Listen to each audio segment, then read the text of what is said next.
What is up, guys? Happy Friday night. I have not done a live Q&A in a while, and I figured it would be cool to do at least one more before the end of the year. The only thing left I have really to do to cap off 2024 is all of the best and the worst and the most disappointing and most surprising and ranking the horror movies and ranking every movie, all those end of the year things that are a lot of work but are a lot of fun.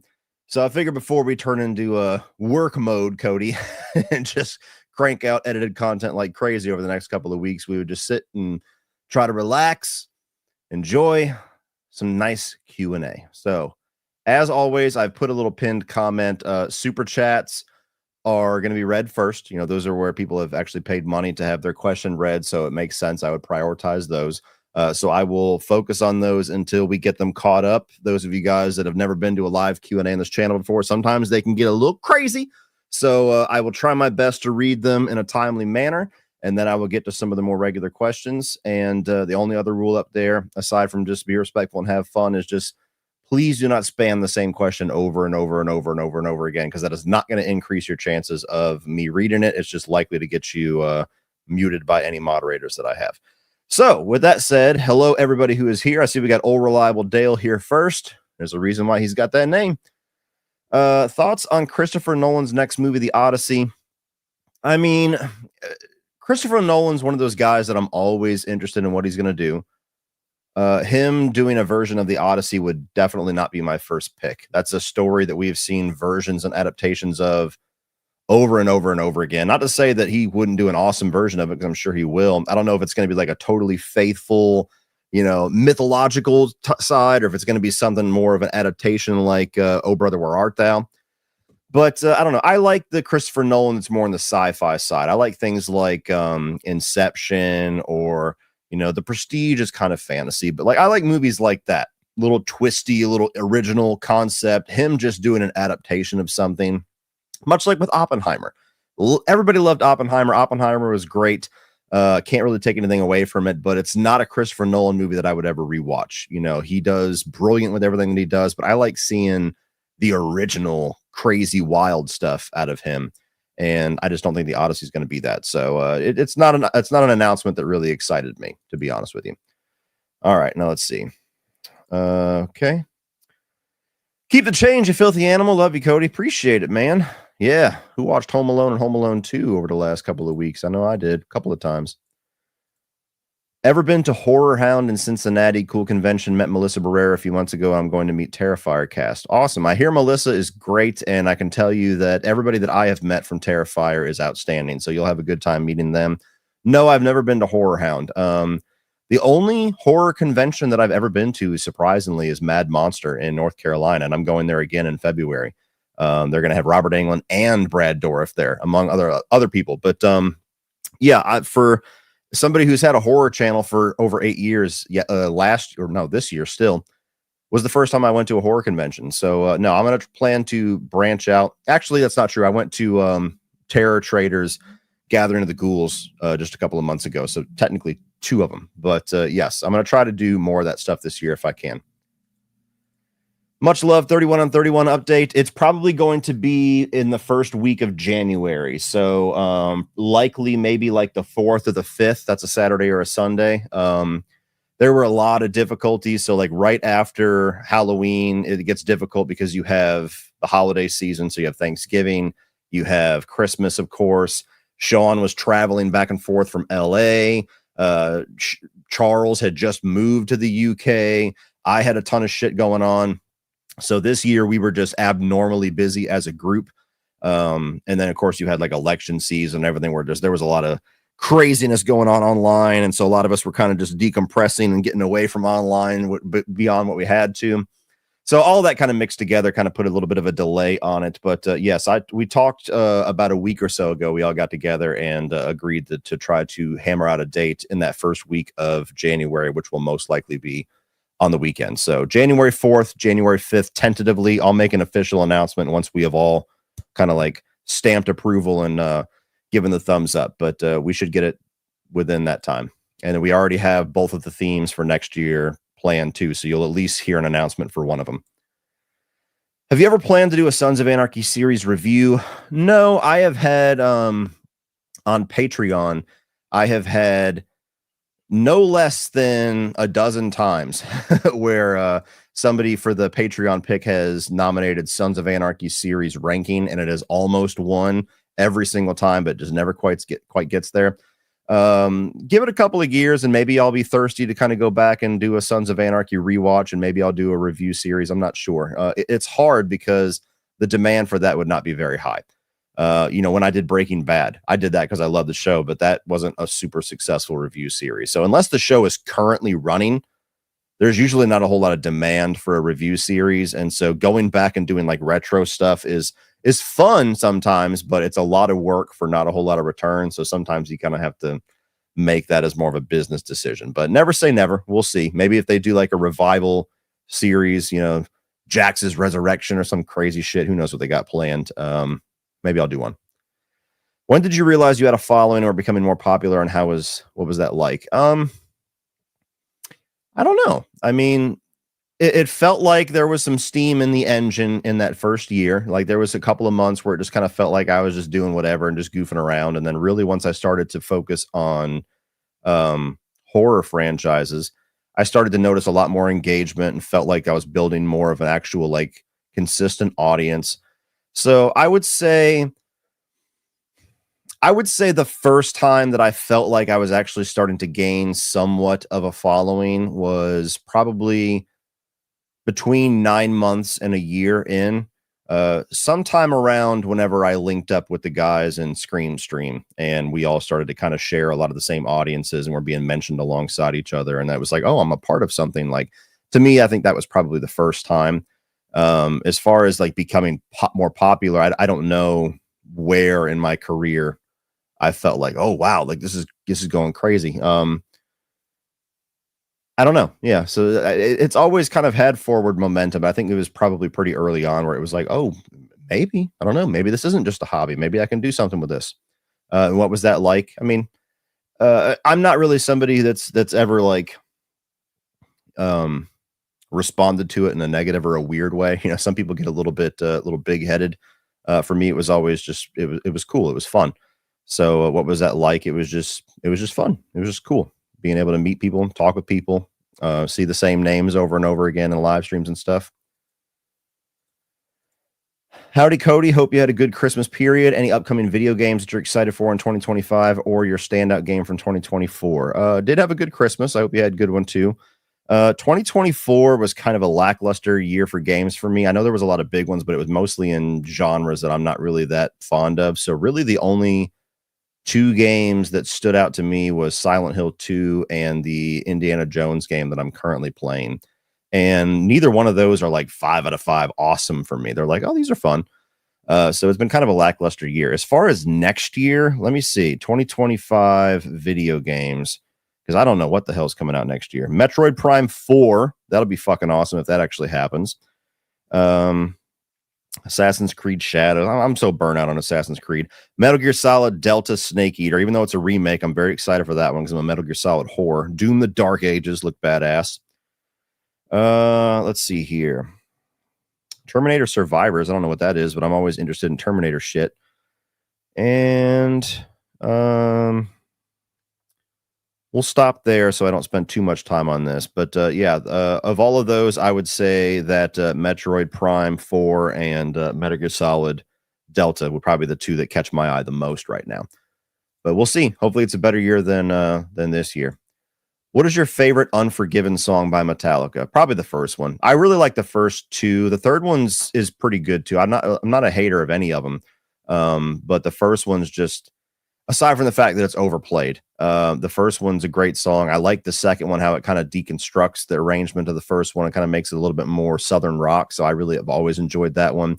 The third one, I'm having trouble remembering the exact melody of it, but I remember I liked every song on that album except for My Apocalypse. My Apocalypse, the closing song, never really did much for me. So I like all of them.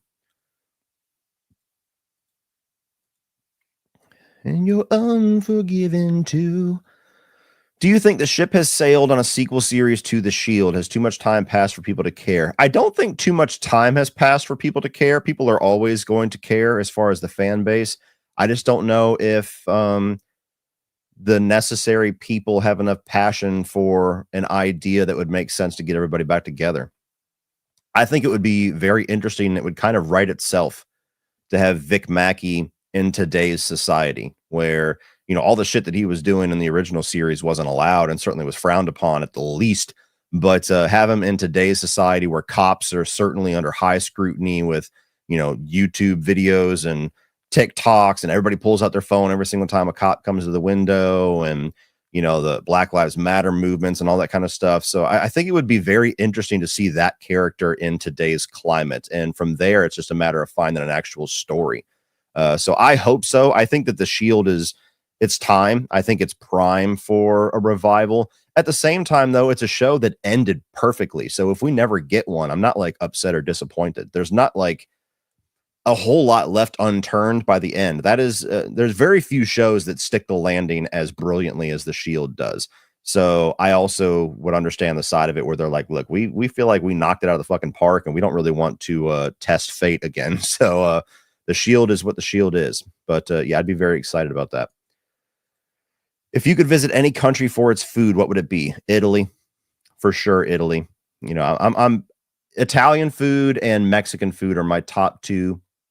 But I think that I would enjoy actual authentic Italian food more because I've had a ton of Tex-Mex. I've ate at Texas. I've ate, a lot of people down here that have authentic food. So like I've had authentic Mexican food plenty of times, not from Mexico, but authentic Italian food is wildly different than what Americans consider to be authentic Italian, like the Olive Gardens and the Carrabba's and stuff. Like we use so much more cheese and so much more butter and garlic, especially in our Italian food, where traditional, like actual authentic Italian food is very simple.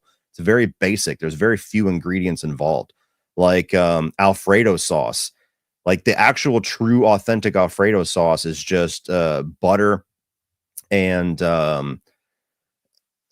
heavy cream and Parmesan. And there's even 2 ingredient sauces from even dated even further back. So I would be very curious to taste like the quote unquote clean version of Italian food now that I've grown up with the American palate of just like more cheese. Come on, free breadsticks. Favorite Australian director, Lee Winnell. Oh, I mean, I can't think off the top of my head. Australian directors. Let me look at Australian directors. I got Baz Luhrmann. James Wan certainly would be up there. And yes, Lee Winnell would certainly be up there. George Miller.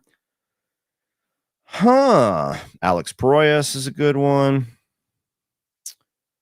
Yeah, I mean, of the ones that I'm reading, I think Lee Winnell is the one that I'm most curious and most invested in right now. Him and James Wan would probably be the top 2. But I'm more curious on what Lee Winnell is going to do right now that versus James Wan. I feel like we've seen a lot out of James Wan, where Lee Winnell is still like really taking his time establishing his filmography. Lee B. Films, if you had to watch only 5 directors' filmographies, who would you choose? Also, most anticipated films of 2025. Okay, so like a desert island question, I would have, and we'll go sci-fi with this. Any future movie that they get is just going to be airlifted onto the island. So I would say Quentin Tarantino, Christopher Nolan, John Carpenter, David Fincher, and let's see, who is... I want to get one more horror director in there. Who's got the most juice left in them, I think? I'm going to say Mike Flanagan for now, but that's a hard question. There's probably a lot of people I would cycle in and out of that 4th or 5th slot. Most anticipated films of 2015. See, that's another one. See, my brain, after doing so much content for so many years, my brain only goes like 2 weeks into the future most times. So I can't even think of what movies are coming out next year. That's a video I'll have to prepare for here very soon too. Superman certainly would be up there. I'm very excited for Superman. I'm very curious about that one. I'm pulling for it. Mission Impossible, supposedly the last one, was it Final Reckoning? Very excited for that one. Those are all great. I don't know if the movie's actually going to come out because there have been a lot of weird delays, but Saw 11, very curious to see how they're going to capitalize on Saw X. You got the Black Phone 2.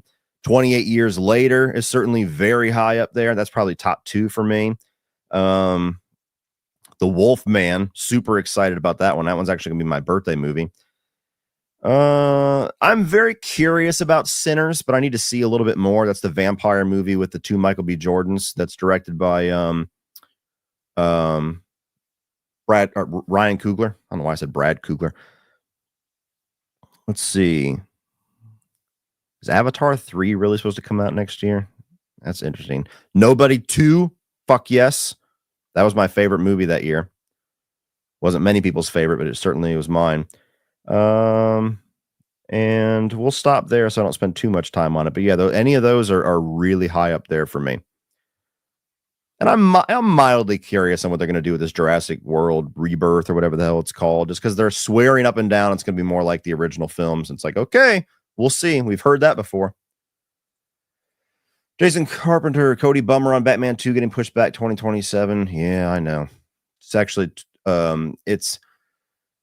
it's one of those things where it's like I just want to know the reason. And they keep saying the script. They've been saying that forever. The script. He's taking his time on the script. Maybe it seems a little ridiculous that he's taking this much time on it. And I mean, you have people out there that are like, the longer he takes, the better a movie will be.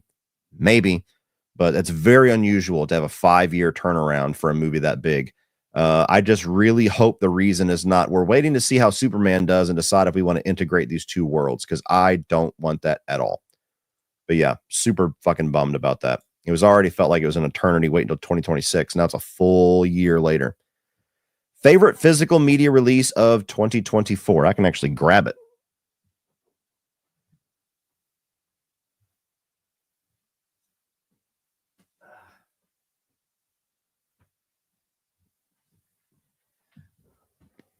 Both of these, baby. There was a third one too, but I only like these 2 designs. The third one I wasn't really too fond of. But Trick or Treat, I'm a massive fan of this movie.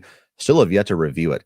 But this is a killer release from Synapse Films, I believe. Yeah, Synapse, and I got both of them, and I got one for my dad too. So yes, that is my favorite physical media release this year, because this was such a an obscure movie that not too many people knew about for the longest time. And over the last 2 years, it's gained a hell of a following where Gutter Garbs and Fright Rags and everybody keeps doing all these different t-shirt designs. And then you get this badass set. So very cool that it's kind of starting to get its flowers. Water break. Oh, shit. Put this down here, actually, so it's not in my way. But on that note, I'm actually going to guest on Robert Meyer Burnett's channel again on Sunday. This Sunday, the 29th at 2 p.m. Eastern. And we're talking about our favorite physical media releases of the year. So you'll see a lot more, but that one, spoiler alert, is my number 1. Which slasher would you like to get the same treatment Michael Myers will get in his series? I don't know if I understand the question. Which slasher would you like to get the same treatment Michael Myers will get in his series? If he has a TV series coming out, I have no idea what anything involved with that is going to be, so I can't really comment on that. I don't know how to interpret your question. Which slasher would you like to get the same treatment Michael Myers will get in his series? Yeah, I don't know. If you're talking about a future TV series that is rumored or has been announced, I don't know anything about it. But if you're just asking in general, like a slasher to get maybe the choose your adventure kind of thing that he gets in the movie series, I don't really want any other ones. I don't think that that's a good thing to have in the Halloween franchise. It's just the constant reboot thing. Sorry if I'm misinterpreting your question, but yeah, I don't know anything about Michael Myers TV series to be able to answer. Eve, just discovered your channel this year and have binged almost all your videos. You put me onto some fantastic films. Awesome. Well, I'm glad you enjoy the channel, and I'm glad that you've got some good movies out of it. That's my favorite thing in the world. It's the reason I'm here. Favorite thing in the world is when somebody says, hey, you turned me onto this movie. I've never heard of it, and it's fucking awesome. That's very satisfying for me. Daniel Skinner, thoughts on the Superman trailer? I thought it was good.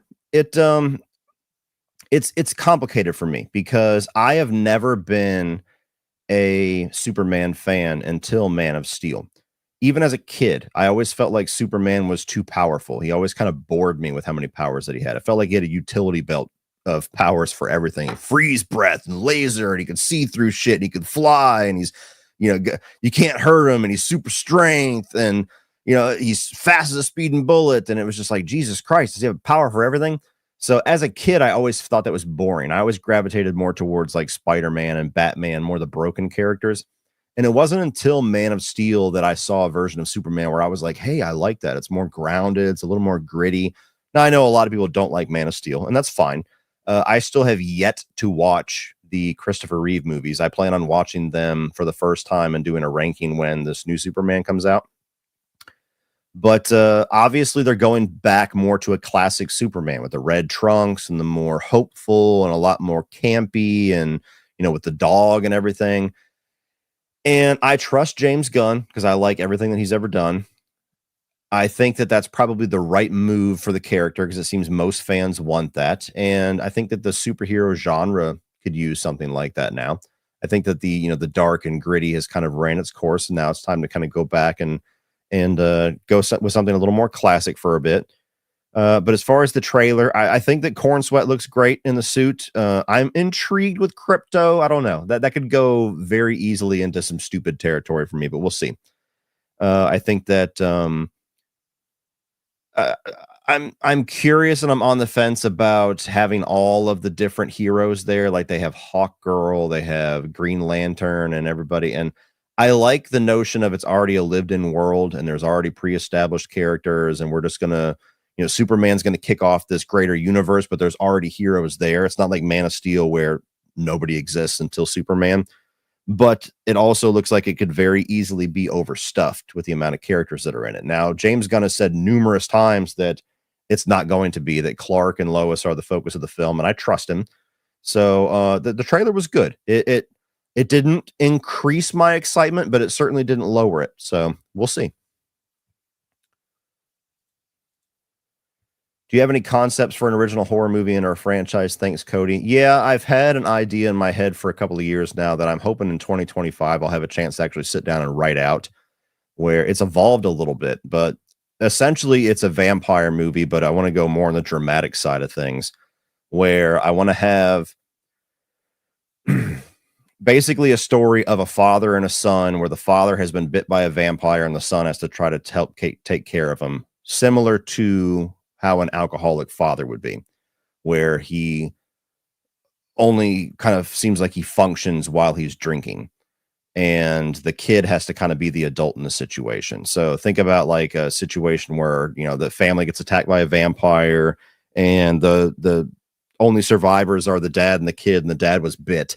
And then you fast forward in time later on, and you've got like this teenage kid that his dad, is basically inside the house all day long. Nobody ever sees him. He's not a part of his life because he can't come out during the day. And then at nighttime, he's active. And then the kid has to try to help him get blood. There's just an idea in my head about how you could correlate those two ideas, because I grew up with an alcoholic, drug addict parent, and I know how some of that is, and I've heard stories. We've all seen movies that explore that, and I think there's a way that you could correlate the experience of growing up in that situation to a kid that has a vampiric father and explore that. I don't know. Maybe it's stupid. I need to write it out and see if it actually works, but I have ideas of specific scenes and how you can actually have like a lot of interesting commentary there. It's ambitious, but I just need to actually sit down and write it out.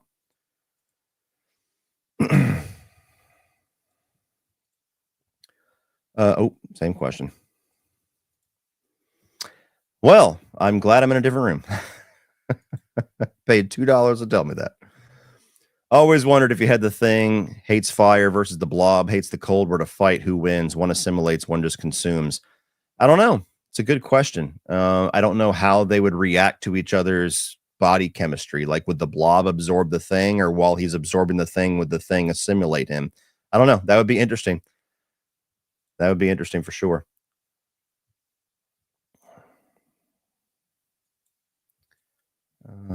There we go again. Cody, just wanted to thank you for introducing me to Rudderless and Frailty. Hell yes! Two of my favorite recommendations. Two movies I now love and appreciate because of your recommendation. I'm glad. Those are two movies that are my go-tos when somebody asks for a movie recommendation because most people have not seen them. So it's always good to be able to recommend something that they've never seen and probably would never hear of. Rudderless, much more than Frailty. Frailty's got a bit of a reputation, but yes, those are my two of my favorite movies to recommend. So I'm always happy to hear that somebody enjoys them because I love them. Thank you, Mean Joe Grizzly. Who are some directors that are close to becoming one-hit wonders? Ari Aster thus far is a one-hit wonder for me. I rewatched Midsummer for this most recent 31 on 31, and it did not improve for me. And I did not like Beau is Afraid whatsoever. So to me, he's Hereditary, and that's it. One-hit wonder. Josh Trank is certainly a one-hit wonder because I loved Chronicle, and then we got Fan Four Stick, and then whatever the fuck, I don't know. I don't know. Maybe he just Hollywood doesn't want to work with him anymore because of how Fan Four Stick went down. I can't really think of any others at the top of my head, but there's a lot of directors that come out of the camp strong with a first film, and we're like, whoa, let's keep our eye on this person. And then their sophomore effort and further like, okay, maybe they put all the juice into that first one. I know a lot of people say that Jordan Peele is a one-hit wonder so far. I like Nope, so I wouldn't say that, but I definitely think that his strongest is his first film. So there's a few. I hope you're doing well. I just wanted to say that I absolutely love your content. If you have a moment, could you please share how I can improve my content? Well, without having looked at your content, all I can say in general is that at first you just want to try to have fun with it. You know, you want to have good audio and good video, but if you can only have one or only afford to have one right now, have good audio. Audio is way more important than video. Most people don't realize that. And if you're serious about it, like, have fun with it, do what you can to build your audience and connect with other creators that are within kind of your sub count and started around the same time as you'll find them. But treat it like a job as you get serious with it, and always make sure that you're working towards something. Either you're recording something, or you're writing notes for something, or you're editing something. Always have something in the works. That way you never get stuck in a rut. Who's a director that made one film that wish they made more? Oh, Lord. I don't know. Directors that only made one film. You guys are asking a lot of hard questions tonight that I got to do some research for. Directors that only made one film. Arnold Schwarzenegger, Christmas in Connecticut. I didn't even know Arnold Schwarzenegger directed a fucking movie. Bo Welch, The Cat in the Hat. Steven Seagal, On Deadly Ground. So far, it sounds like these are all good things. Dave Filoni, The Clone Wars. Philip Seymour Hoffman, Jack Goes Boating. Well, that's because he died. Tom Stopper. I'm not seeing any examples of a movie that I love. Eddie Murphy, Harlem Nights. I'm not a huge Harlem Nights fan, but I'd be curious to see Eddie Murphy direct another film. Yeah, that's all. So I don't know. Not very many. Not very many. Certainly none that I recognized, and none that I was like, oh, I love that movie. Why didn't they do a second one? Will you play Until Dawn remake it as new endings? Probably not. I wasn't huge on Until Dawn. Until Dawn frustrated me because there was so many times where, like, you had a split second to make a decision and then you were just stuck with it. And that gives me anxiety. I don't like those types of storytelling games. I like where I have the choices laid out in front of me. I have a pretty good idea of what is going to be the change. Like, if I go left, it's going to be a good ending. If I go bad, or if I go right, it's going to be more of a dark ending. Because I usually like trying to get the best ending possible first. And then I go off and try to find all the alternates if I like the game enough. And Until Dawn just frustrated the fuck out of me because I remember that it was a very slow game at first throughout most of it. But then when I got to the last couple of chapters, people were just getting killed left and right because I had like a split second. You had to like hit a quick time event. And if you fucked up, that person's dead and you can't go back. And so it just feels like you're stuck in this 8-hour movie. And if you fuck up, permanent fuck up. Oh, well. So, yeah, I don't know. I mean, maybe one day, maybe when it's cheap, but I'm not going to buy it at full price for sure. Without spoiling anything, what were your thoughts on Troy Baker's portrayal of Indiana Jones in The Great Circle? I think he does phenomenal. There's so many times where I'm playing the game and I completely forget that I'm not listening to Harrison Ford. He sounds so much like him. So, yeah, I think he does an incredible job. Absolutely incredible. It's crazy how voice actors can do that. Leaving a super chat to check Q&A out after work. Are you worried about the Batman getting delayed? Most anticipated movies of 2025. Best channel on YouTube. Well, I appreciate it. I talked a little bit about the Batman. Am I worried? I mean, until I start to see more concrete progress, of course I'm worried. If it wasn't for the fact that they had all of this shakeup in the time that the Batman released until now, I wouldn't be as worried. I would just take them at their word that Matt Reeves is just really, really working on the script a lot and taking his time with it, or maybe other things are taking over and he just doesn't want to rush through it, which I prefer that. But it's hard not to feel a little skeptical when they have rebooted their universe and James Gunn is doing a lot of different things. And we've had the Penguin be a massive success. And so I just really want, and I know he said this in the past, but I want James Gunn and Matt Reeves to say definitively to all of us, like, these universes are staying separate. That's the one thing I'm worried about. I don't want Pattinson to be the DCU Batman, and it puzzles me why some people do. How the fuck do you have the tone of the Batman and especially the Penguin, which is even darker and grittier?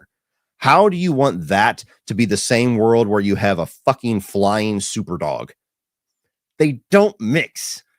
So they need to have their own Batman. That's the more fantastical Batman with the Bat family and Robin and fucking Clayface and all these weird fantastical villains. And it would not confuse audiences absolutely at all. We're smart enough at this point to understand different universes. Give us a little credit. And it would be nice to be able to have dark, gritty, street level Batman and all the villains that make sense for that world. And at the same time, have the fantastical Batman where you can get things like Man Bat and Mr. Freeze and all these weirder villains. And we get to fucking eat good with both of them. So that's the only thing I'm worried about is don't make a stupid decision because it's popular and it's done well to integrate that into the Superman universe that we're building. Because no, it's going to be fucking ridiculous. And most anticipated movies of 2025, I just answered that a couple of questions ago, so I won't go back over them. But got a few out there that are certainly exciting. Oh man, I got a little bit of the hiccups tonight. Not good when you're doing a Q&A. Oh man, 42 super chats. Jesus. All right. Michael Entity, what's a horror film that isn't great but could have potentially been remade today? For me, I would say Basket Case. I'd like to see a modern take. I've never seen those. A horror movie that wasn't great but has potential to be remade. A lot of these are tough questions without me preparing for them. It's not a horror film, but one film that I always thought had a really awesome concept, but it was executed to be just an okay movie, is a movie called In Time with Justin Timberlake. I loved that sci-fi concept where people's like time left or their life is their currency. So rich people are immortal and poor people die like in their 20s and they all stay the same age as far as physicality looks. I thought that was an awesome concept, but the movie just ended up being okay. So that's the only thing that comes to my mind right now. I know it's not a horror movie, but that's one I'd have to kind of prepare for and think about. What is a non-horror movie you think that is great, but nobody else does? I mean, there's a ton of them. A non-horror movie that I think is great, but nobody else does. Oh God, guys. Some of these questions are really hard to do on the spot. Let me try to look at like my top 100. I'm sure there's a number of movies in there that are not like massive hits. In the future, guys, like the top 5, top 10 questions are like names. Like sometimes they're very difficult to do on the spot. So I hate to not be able to answer your question if you sent in money, but you got to help me out just a little bit. Let's see here. So it's not necessarily movies that people think suck, but certainly not nearly as highly as I have them. Movies like Frequency that are in my top 20 of all time, that I love. You've got, let's see here. Long Kiss Goodnight is one that I'm always much higher on than most people. The Phantasm movies, I know you said non-horror, but certainly the first two are kind of love or hate movies. You've got The Butterfly Effect is one that I've always loved that has never gotten a whole lot of accolade there. You've got Sex Drive, one of my favorite comedies of all time. Nobody ever talks about it. Dirty Work's another one of my favorite comedies. Nobody ever brings it up. Gladiator, that's a good one. So Gladiator from 1992. It's not the Sword and Sandals Gladiator. It's a boxing movie with Cuba Gooding Jr. That's one of my favorite movies of all time. I probably would rank that higher than Rocky. It's not a better movie than Rocky. It's not a better movie than Rocky by any stretch, but I have so much nostalgia for it and I just love it. And it brings me so much joy and comfort that I think I watch it more often than any Rocky movie. And it's basically about some underground boxing ring in Chicago. And so that's one that my dad always had a VHS tape of, and just it's one of those movies that hardly anybody's ever heard of, but it's very, very high on my list of favorites. So there's a few for you. Big fan, brother. Hope to get on your level one day. Hey, man, just keep it up. You never know. I mean, if you'd have told me years ago I'd be where I'm at now, I told you you're crazy. So you just got to work at it, and hopefully it works out for you. What would you want for Smile 3? I don't really want a Smile 3, honestly. I felt like that concept has just been played out. I wasn't nearly as high on Smile 2 as everybody else. It was still fine. I gave it a very similar rating as I gave the first one. So I would give both of them positive. I think that they're both good. But what would you do for a third one that hasn't just been done in the first two? I mean, I felt like the second one was just kind of the same thing as the first one. It was just kind of amplified a little bit in spots and, obviously changed into a pop singer. So are they going to follow the ending of Smile 2? Because that opens up a situation that I'm like, how do you film that? Like, what story are you to tell there? So I don't know. Obviously it was successful, so they're going to capitalize on it. I wish Parker Finn would move on to something else because I really think he's a really talented director, but I don't necessarily want to see another Smile film out of him. I want to see something else. Cody, I watched Die Hard and Die Hard 2 back to back on Christmas Eve. I love them both equally for being Christmas movies. Fight scene on the wing. Yeah, I mean, I don't love Die Hard 2 anywhere near as much as Die Hard, but they're both good. Die Hard 2 is a lot of fun. I really enjoy all the Die Hards except for the fifth one. The fifth one's dog shit, but I'm glad you watched them, and I'm glad you enjoyed them in general, but also as Christmas movies. Do you think it's worth upgrading Blu-rays to 4K? Some of them you actually can tell the difference. You can see that they have gone back and actually like put a lot of effort into upgrading them to 4K and like went back to the original prints and things like that. Other 4Ks, I mean, you had the same thing happen with Blu-rays. You had some Blu-rays that felt like a legitimate upgrade and there was actual time and energy put into it and it's worth upgrading. And then you had others that just kind of felt like this cheap up convert from DVD. Same thing. 4K is exactly the same. Some of them are legit. Some of them are just like slightly better looking Blu-rays. And you just have to read reviews and kind of be into the physical media crowd online to know which ones are which. Or, the ones that are like expensive sets typically are pretty safe bets. But yeah, it just depends. And certain movies too don't really improve. Like there's some old school horror movies that I don't necessarily think are better experiences watching them in 4K. You watch something like Sleepaway Camp or the original Halloween or, some of the original Friday the 13th or, some of those older movies that were shot low budget that have that grittiness to them, Texas Chainsaw Massacre, you lose some of the effect of it by cleaning it up.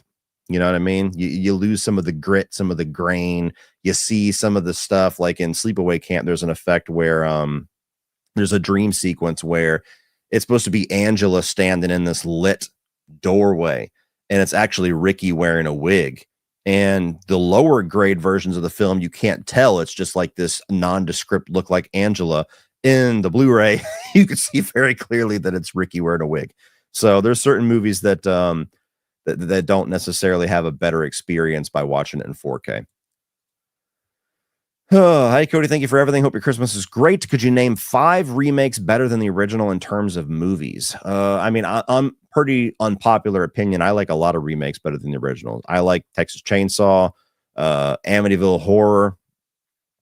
I like, let's see, what are some other horror ones? Friday the 13th, certainly.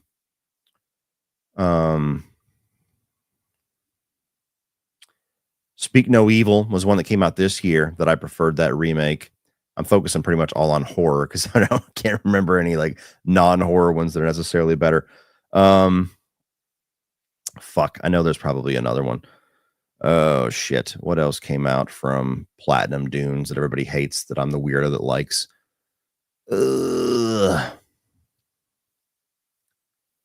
I'm blanking. I gave you 4. I'm blanking on the 5th one. I'm sorry, but yeah, I Dawn of the Dead. There you go, Dawn of the Dead. I like the Dawn of the Dead remake better than the original. I'm a big remake champion. You know, there's a lot of them that suck, and I'm not going to defend the ones that are bad, but in general, there's a lot of remakes out there that I think are great, and quite a few of them that I prefer to the original. What is your favorite movie out of the VHS series? Right now, it's Beyond, but there's like 2 or 3 of them I haven't seen. I'm not a huge VHS fan. I've seen the first film. I've seen the last 3 that have been released because they've all played at Fantastic Fest, and that's it. So I haven't seen VHS 2. I haven't seen VHS Viral, and I think there's another one of the 90 ones I haven't seen. But VHS Beyond is the only one where the majority of the shorts I thought were great. So that one is my favorite so far. I hear VHS 2 is pretty awesome, but never seen it. Hey, Cody, did you ever end up watching the rest of the Creep tapes? If so, any thoughts? No, I only watched the 3 episodes that they showed at Fantastic Fest. I'm not really a big Creep guy. The 3 that they showed at Fantastic Fest is the one where he's doing the skits like Misery. Kathy Bates, that one was fun. You have the one where he's waiting in a hotel room the entire time and he's kind of like just talking to himself and goes in the bathtub. I thought that one was horrible. And then you had the third one where he visits his mom and kills his mom's lover, boyfriend, whatever. That was okay. I didn't see whatever 3 or 4 came after that. So not a big Creep guy. Any catalog titles you hope to see on 4K this year? Right now, I would love a 4K release of Idiocracy due to You Know Who about to be president and current events. It's only on DVD with no Blu-ray. I would love to see a 4K of... I want to see a 4K of Terminator 2 that has the special edition cut on it. Currently, as far as my knowledge goes, they only have the theatrical cut. I would love to see a 4K release of... Do they have one for the Back to the Future trilogy? I can't remember. If they don't, they need to do that one. I would love to see a 4K of some of the other Nightmare on Elm Street films. Like a 4K box set would be great for that, because that franchise is always neglected, and all the other franchises pretty much are all getting 4Ks. Let's see here. Well, here I got my fucking top 100 open. I'm just look at that, dumbass. Let's see. A lot of these have 4Ks. They've caught up pretty good. A 4K of The Ref would be great. I think there is a 4K of Uncle Buck coming. I think I saw that on Amazon. A 4K of Frequency, a 4K of Dutch. Dutch is out of print right now, so that would be cool. Any out of print movie.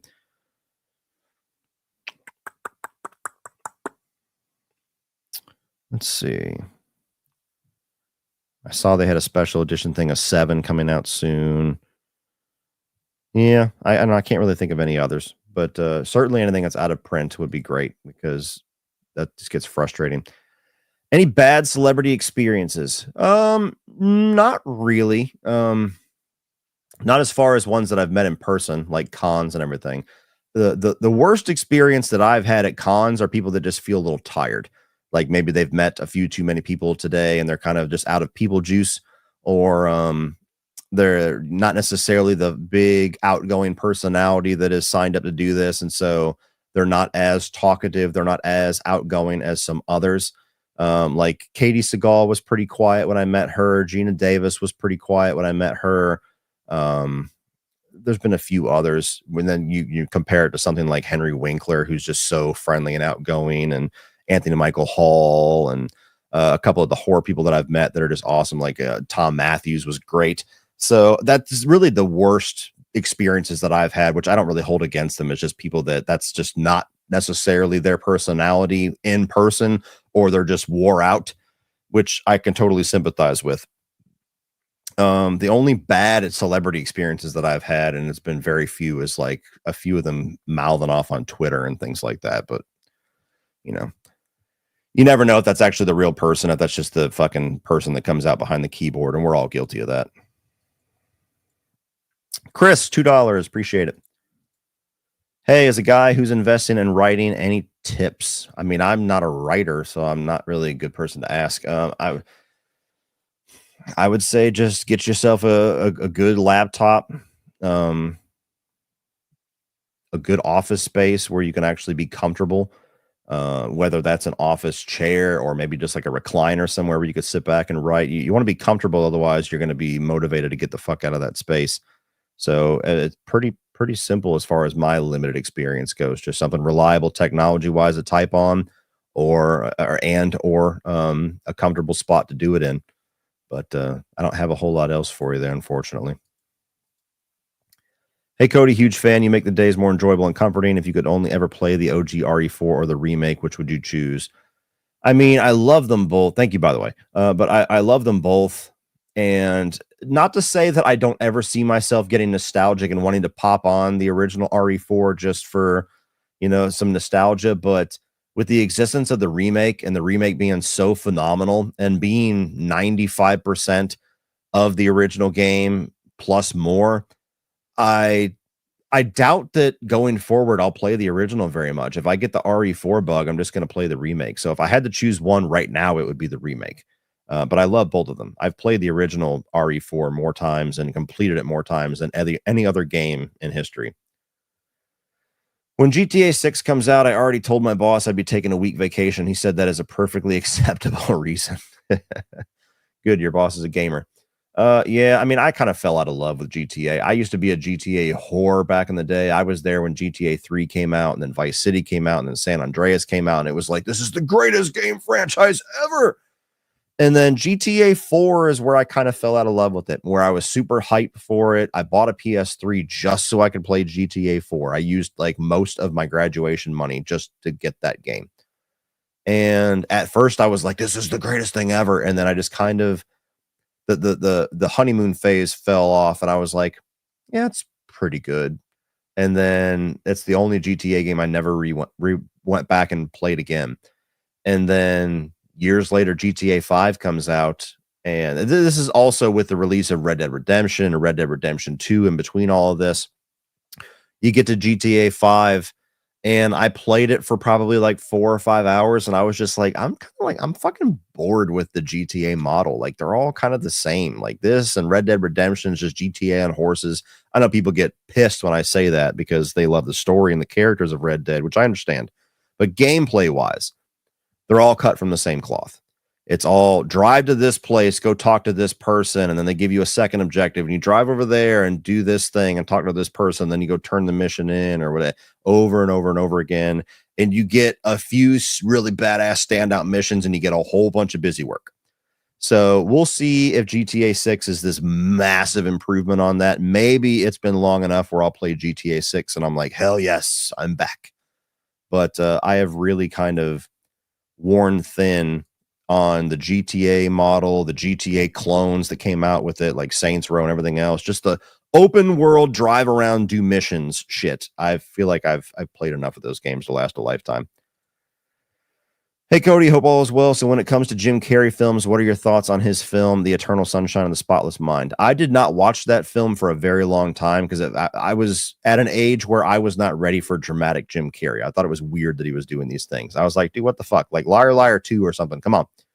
And so it was years later, maybe a decade later, when I finally watched that film, and that movie is pretty brilliant. It's a very, very good sci-fi romance movie. And I like the romance movies that are more realistic, the ones that don't necessarily end happy or everything's all sunshine or rainbows. I like movies like that, where it kind of ends on this bittersweet note, or something like 50 Days of Summer.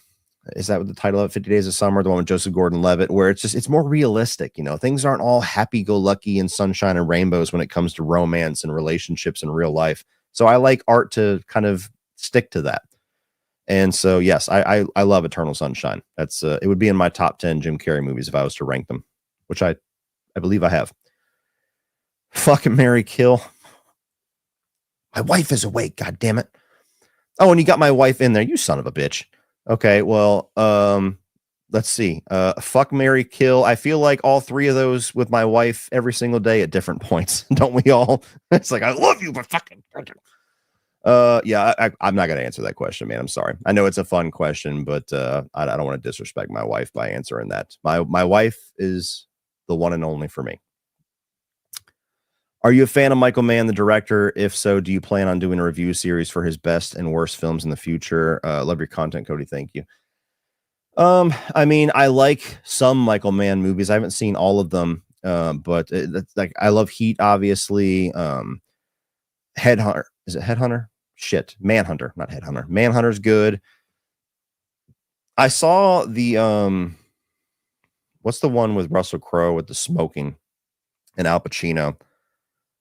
I can't think of the fucking name of it, but I saw that in high school. I'm due for a rewatch on that because at high school I thought it was boring as fuck, but it's like everybody loves it when they talk about it, like that's his greatest movie, and I'm like, really? The one? Okay, the one about the whistleblower. Collateral is fucking awesome. So a review series for his best and worst films. Never say never. I know he's talking about doing Heat 2, which is weird, but we'll see how that goes. The Insider. Okay, yeah, I just thought. Okay, Devin. Yeah, Devin got it. The Insider. Okay.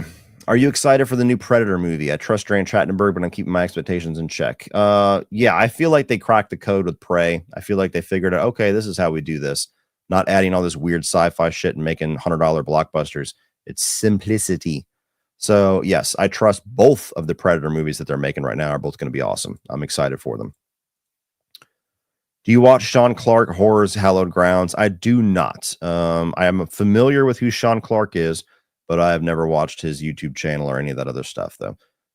He manages a lot of people in the horror world. Like when I was at Gathering of the Ghouls, he's the manager of some of the Terrifier girls. So the two girls that came from the first Terrifier film, he was their manager. So I heard his name a lot that weekend, and I know that he's tied in with a lot of other people. But never had the pleasure of meeting him, and no, I've never seen his YouTube channel.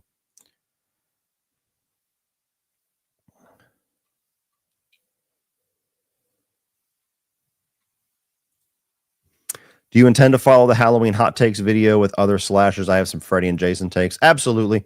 Absolutely. You know, that it's a double-edged sword that I've had so much success in the horror genre because there's only a certain amount of franchises that people really continuously want you to talk about. And as much as I love them, you know, even the ones that are my favorites, like Nightmare on Elm Street and Child's Play, sometimes you get tired of talking about them. So I've tried this past year really hard to find new and creative ways to talk about these franchises without having the same exact conversation. So that's why you see me do a lot of different tier lists where I take a different angle to it. That's why I started doing the hot takes thing so that I can still kind of have the conversation that everybody wants, but it's not mind numbing for me. It's not like I've said this 70,000 fucking times. So me being able to kind of attack it from a different angle is fun. It makes it more enjoyable for me. So yes, the Halloween one I did on Halloween. We will certainly go through some of the other franchises in 2025 and onward. Oh, let's see here. Best sex scene of all time, can only pick one. Good Lord. I don't know. I mean, to me, the best sex scene would be one that either has like a really great payoff comedically or one that has like a lot of payoff narratively. I'm not going to rank one off of like who had the best tits or anything like that. Like that was the best one because she's fucking hot. So I'm trying to think like I'm trying to think of like a comedic sex scene because I feel like that is one that I would laugh my ass off if there was like a really good payoff for. Fuck. Yeah, that's another one I'd had to prepare for. One that comes to mind that I always thought was hilarious that unfortunately was a deleted scene is in the original Scary Movie. There's a deleted scene that I think was supposed to play during the credits or something like that where Shorty, Marlon Wayans' character, is fucking a girl but they know that the Ghostface killer is out there. So they're having sex with guns drawn. So like they're, he's got her and they got a gun pointed at the door and they switch positions and they switch guns. Like that was very funny to me because it's playing on the whole trope of if you have sex, you're going to get killed because you're not paying attention. Let's see. He's got some here in the chat. Fight Club sex scene. Those are really good ones and funny. 40-year-old virgin's got some good ones. Advertisement interruptions in live streams is all-time low. Well, that's the way that unfortunately YouTube does the monetization for these things. That's out of my control. So sorry that's frustrating for you, but I'm not Google. Thoughts on the Scream 7 castings, and are you looking forward towards the movie? I haven't really looked into the Scream 7 castings. I don't really care, to be honest with you. Am I looking forward to the movie? I don't know. I don't know what the fuck it's going to be. I feel like the whole thing that went on between Scream 6 and Scream 7 with them firing people and then people dropping out and totally abandoning characters and storylines, it just kind of turned me off where I'm like, okay, what is this? Is this even worth making? Like, I love the Scream movies, but like, what are we doing? So I hope it's good. I hope it's great, but the whole thing's just got a stink on it that I can't care. I can't care right now. One of the things I liked about Scream 5 and 6 is that we finally get away from the core 3 characters that we've spent 4 movies and part of 5 talking about constantly. Love the characters, but past a certain point, it's like, how are you still alive? How do you keep surviving this? And if you want to keep these characters alive, that's fine. You're just killing all the tension in the movie because I know they're going to survive. And there's people that still bitch about the one character that did bite it, which I think is crazy. So now we're going to abandon any progression to a new cast, and we're just going to go back to the same characters that we spent a couple of decades on. Doesn't do anything for me. What are your thoughts on Jurassic World reboot? For me, it's after Dominion. I don't feel like there's a reason to continue the franchise. Fingers crossed it'll be good. Yeah, I thought that Jurassic World, Fallen Kingdom, and Dominion both sucked. So I have no reason to be faithful right now, but I am curious that they have seemingly, they're swearing up and down that they're going back to the approach of the first film. So we'll see. I like the cast, but I'm cautiously optimistic. I will not be surprised whatsoever if it sucks. That's a one and done concept that unfortunately they made into a franchise because there was other books and it was massively successful. And, I thought Jurassic World was fun, but then they just had no idea where to go from there.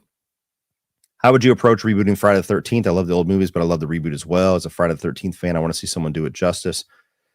Try to do some kind of story with it. You don't have to make it like this massive, like mind-bending epic, but that was the biggest thing that was the weakness of those films. There's just no fucking story. It's just like, let's throw some new people in front of Jason and watch him kill him throughout the entire third act. And so what I liked about the remake was that they actually took some story elements from the first 4 films and tried to do that. I think they did a pretty good job with it. So the main things is try to find a story, something to invest ourselves in, have a badass Jason. If Derek Mears doesn't want to do it, at least stay in that direction with somebody and have some great practical kills. That's really all you need. And most people would say you only need the second and the third one. So it's a very simple reboot. I'm not saying it's easy, but it's a very simple idea to reboot. Could you see John Carpenter ever returning to direct one more film? No. I think he hates the film industry so much. He's so jaded and cynical about all of the experience that he has, and he makes money hand over fist just sitting around and doing the scores and letting other people make Halloween films. So no, I would be shocked to ever see him come back to the director's chair. Did you ever end up watching Slumber Party Massacre 1 and 2? Personally, they're some of my favorites. I'm curious on your thoughts about them. I have not yet. I am due this year. I didn't do a whole lot of horror review series, so I am due to pick up on some.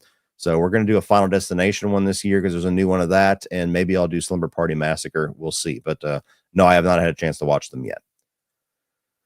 Who do you hope is the villain in the Batman 2? Well, they've already announced Clayface, and they've announced that Clayface is getting his own movie. I'm really stuck on this idea of wanting to see them do like a grounded take on Mr. Freeze. I don't know what that looks like. I don't have any ideas myself on how to make that work, but I really want to see them try to do that, to have Mr. Freeze that is the character at heart, but not be so cartoonish and fantastical. if nothing else, just because I want to see a Batman movie that's like painted in snow. I want to see like a dark Batman movie where Gotham is covered in winter. I think that'd be fucking awesome. So that would be my pick. As far as other villains, I think Hugo Strange would make a phenomenal villain for a grounded Batman movie, and in this universe in particular. So I would want to see that at some point too. Nobody or Mission Impossible 3? Probably Mission Impossible 3. I mean, nobody's great, but Mission Impossible 3 is pretty fucking awesome. So if I had to pick one, probably going with that one. Detailed thoughts on the horrorcore music genre. Unfortunately, you have asked me about a music genre that I have no thoughts on, let alone detailed thoughts. I'm kind of, for the longest time, movies, music, and video games were my biggest passions in the world. And as I've had to dump so much time and energy into movies, I've tried to dedicate a lot to video games with my second channel. And unfortunately, the releases have not really allowed me to do that. So it's very much like just kind of a side thing that I do every once in a while. It doesn't get as much dedication out of me as I intended to when I started it. Music of the three has been the one that has suffered the most for me, because I just really never have time to really explore new music or much of an interest to. So I just kind of stick with the music that I already know and love, which bores the piss out of me. So I'm kind of my own worst enemy. But horrorcore, I wouldn't even know what bands fit that. Like the metal and rock genre has been fragmented into so many subgenres that I can't keep up with them personally. So I'm sorry. I wish I could give you more thoughts, but I've seen people peg you as a hardcore conservative, I guess because of how you look and where you live, but you often don't defend yourself from these claims. Why is that? Well, what is the point? What is the point of me, somebody who's probably one of the most apolitical people that you can find on YouTube, who actively goes out of their way to not talk about that type of stuff, still gets painted into different camps by these psychos that want to paint you into camps about everything? I mean, these are the people that push every aspect of life through a political sieve. If you say that you love McDonald's, it's because you're conservative. If you love Burger King, it's because you're a left-wing nut. And so I don't see the point in wasting my time or energy defending myself against anything, because I will make one statement and one person will tell me it's because I'm a conservative Trump supporter, and the other person will tell me it's because I'm a liberal nutbag. I mean, you had the fucking idiot In Praise of Shadows that made that video that tried to paint me as a conservative while saying that I post all these things that are seemingly left-leaning. And it's like, can you even decide what the fuck I am and why that's a problem? So yeah, I really don't give a fuck. None of that matters. Do I talk politics on this channel? No. So what does my politics matter? Let alone why does me defending it matter? So I could care less, or excuse me, couldn't care less. I noticed you have been in front of the green screen in a while. Why is that?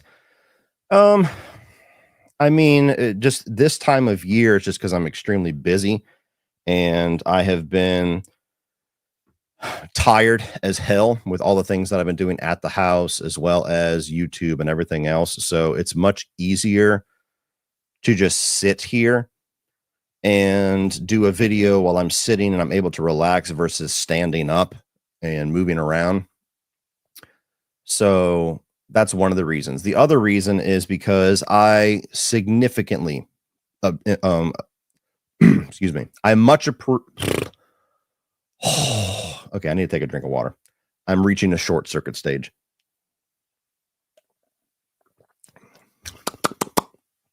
Let's try this again. I much prefer the audio that I get out of this microphone, my Shure SMB going through my Rodecaster, which is altogether almost $1,000 setup, versus the audio that I get with my hand recorder that I'm forced to use while I'm standing up at the green screen. That is the main reason, because me, as somebody who is a snob for quality and who is the most critical person of their own content, when I listen to the videos that I record with my hand recorder, I notice the difference in the audio and it bugs me. So I'm not saying I'm no longer going to be standing in front of the green screen, but for right now, this is just what's comfortable for me. So the last couple of reviews I've done sitting down, I typically do all the longer videos here anyway, like the tier lists and everything like that and the rankings. But yeah, that's really it. Just to be more comfortable in a very tiring time of the year, and also until I figure out how to get the audio more how I want it when I'm standing up, I prefer this. I prefer the sound of this microphone.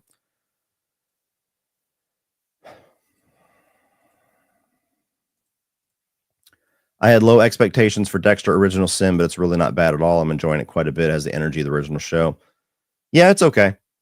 You know, I've watched all 4 episodes so far, but I'm simultaneously rewatching season 1 of Dexter, and I don't think it even compares.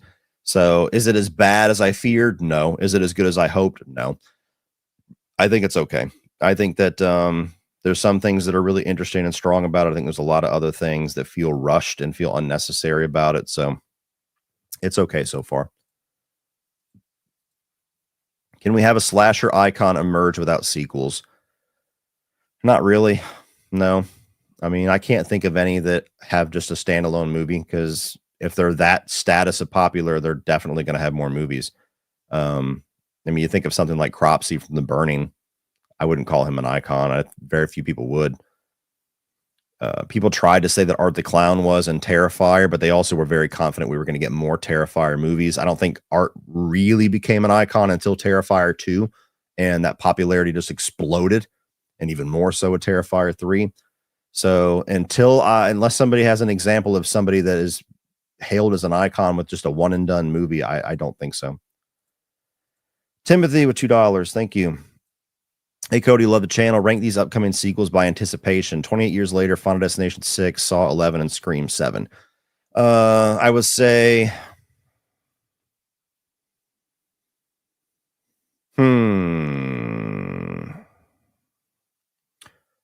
Scream 7, Final Destination 6, Saw 11, 28 years later. Longtime viewer, huge fan of you in the channel. Thank you. Do you think that a shark horror film about the infamous shark attacks of 1916 would be a good idea for a legitimately good shark film? I think any shark film that takes a more grounded approach like Jaws has the potential to be great. My issue with most shark films is that they just go so over the top. It's either something like The Meg or The Shallows, or, I love Deep Blue Sea, but Deep Blue Sea would be an example of that. The only 2 shark movies that I love are Jaws and Deep Blue Sea. That's it. I haven't liked a single other one of them. So to me, it's always because it's just the CGI sharks now instead of the practical effects of Jaws. They just don't hit the same, and they just don't feel real. They feel fantastical. So you just lose that riveting sense that the first Jaws had. And, Deep Blue Sea, I saw as a kid, so that probably has a part of to do with it. But that one has a lot of fun. It just has that Rennie Harlan style, so it works more for me. So, yeah, if you're going to go back to something that's a real life situation like that, or like the Indianapolis, the story that Quint is talking about, something like that where you can keep things grounded, I think you got potential.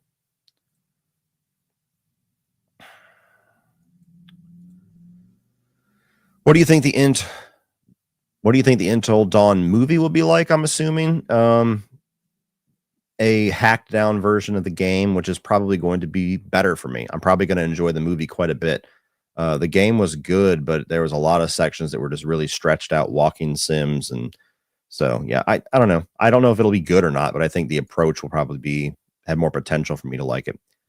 Have you played Life is Strange? Some of the dialogue is cringeworthy, but they've always been a guilty pleasure of mine. I have not. I have not played those. I've always been curious about it, though, because they've made so many of them, so they must be doing something right. Most anticipated movies and games in 2025. I've kind of already answered this.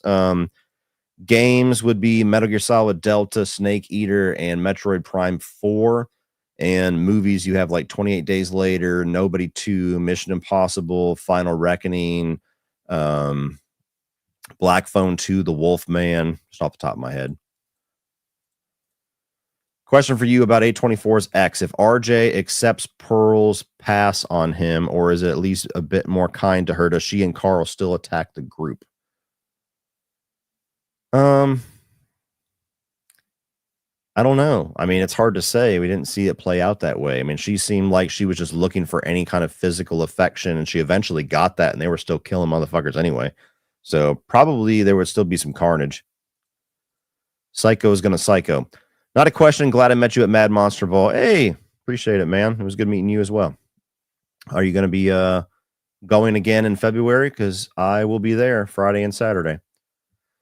Found your channel in late 2021 after Halloween Kills and have been a fan since. Your channel really saved my ass this year after the loss of my mom in June. Thanks for everything you do, man. Well, I'm sorry to hear about your mom, man, but I'm glad that I could do anything at all to distract you or make you feel better or just to give you something to do. So I'm happy to hear that, but or I'm sad to hear about her passing, but I'm happy to hear that I helped in some way.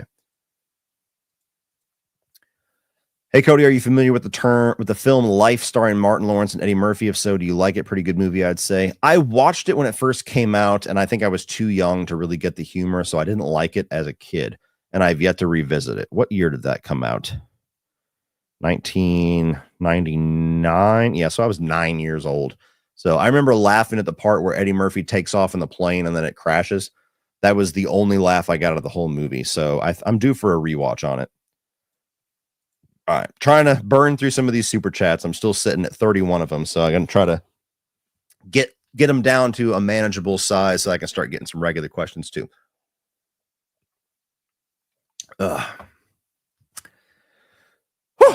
Nosferatu was unbelievably beautiful to look at. Really good film, but excellent cinematography. Don't want to say anything more, but wow, glad you enjoyed it. It's been interesting seeing the internet's response to that, because you either get like most amazing, beautiful masterpiece, or God, this movie bored the fuck out of me. It sucked. Not a whole lot in the middle. So it's an interesting one. What are some older movies that you really love versus appreciate? I remember you praising The Omen some time ago. Yeah, The Omen's my favorite film from the 70s. The Shining. Let's see, like what's old? Like Psycho is great. I mean, a lot of the older horror films for sure. I have most experience with older films that are horror films. So there's plenty of those, yeah. But I still need to kind of expand my knowledge a little bit. You know, most of my experience and my expertise, if you want to even call it that, is 80s and beyond. So I do need to kind of dive more into the 60s and the 70s. Cody, what did you think of The Boys season 4? No review. I still haven't seen it. I loved season 3, and I just watched, what is it, Gen V? I just watched Gen V season 1 back in like August with the intention of finally catching up and watching season 4. I just haven't had time to yet, because since September, it's just been balls to the wall around here for me. But yeah, I haven't seen it yet. That's why there was no review. They didn't give me a screener, and then I didn't have time to watch it week to week. Dear Cody, question, what are your thoughts on Ghost Story 1981? It's an underrated horror classic, in my opinion. I'd love if you reviewed it sometime. I have never seen it. What is Ghost Story 1981? I have seen that cover before. Who the hell is in this? Oh, they're not showing me. Yeah, I'll put it on the list. It's fucking a mile long, but I'll try to get to it. Have you watched Carry On yet? I have. It's like Die Hard meets Phone Booth and Jason Bateman plays the villain. Yeah, I dug it. I don't think that it's not awesome, but it was good. I enjoyed it for what it was. It kind of reminded me of like the 90s Die Hard ripoff movies, which there's a lot of those that I enjoyed. You know, we had a section there where there was so many action films that was like Die Hard on a blank, you know, Speed, Die Hard on a bus, Under Siege, Die Hard on a ship. And so this was kind of hearkening back to that. So yeah, I enjoyed it for what it was. I had a good time with it. Your rants are legendary, especially the strangers. Hey, man. I wish that I could be as animated and entertaining when I'm being positive on something, but something about being angry and frustrated and annoyed just brings out the funny. So yeah, I wish that the videos that I was praising something got as many views as the one where I'm doing this in the thumbnail, but oh well, if I'm good at it and a movie deserves it, let's just empty both barrels, right? Disney nerd, hey Cody, Uncle Sean's chat bitch in the house. The ongoing inside joke.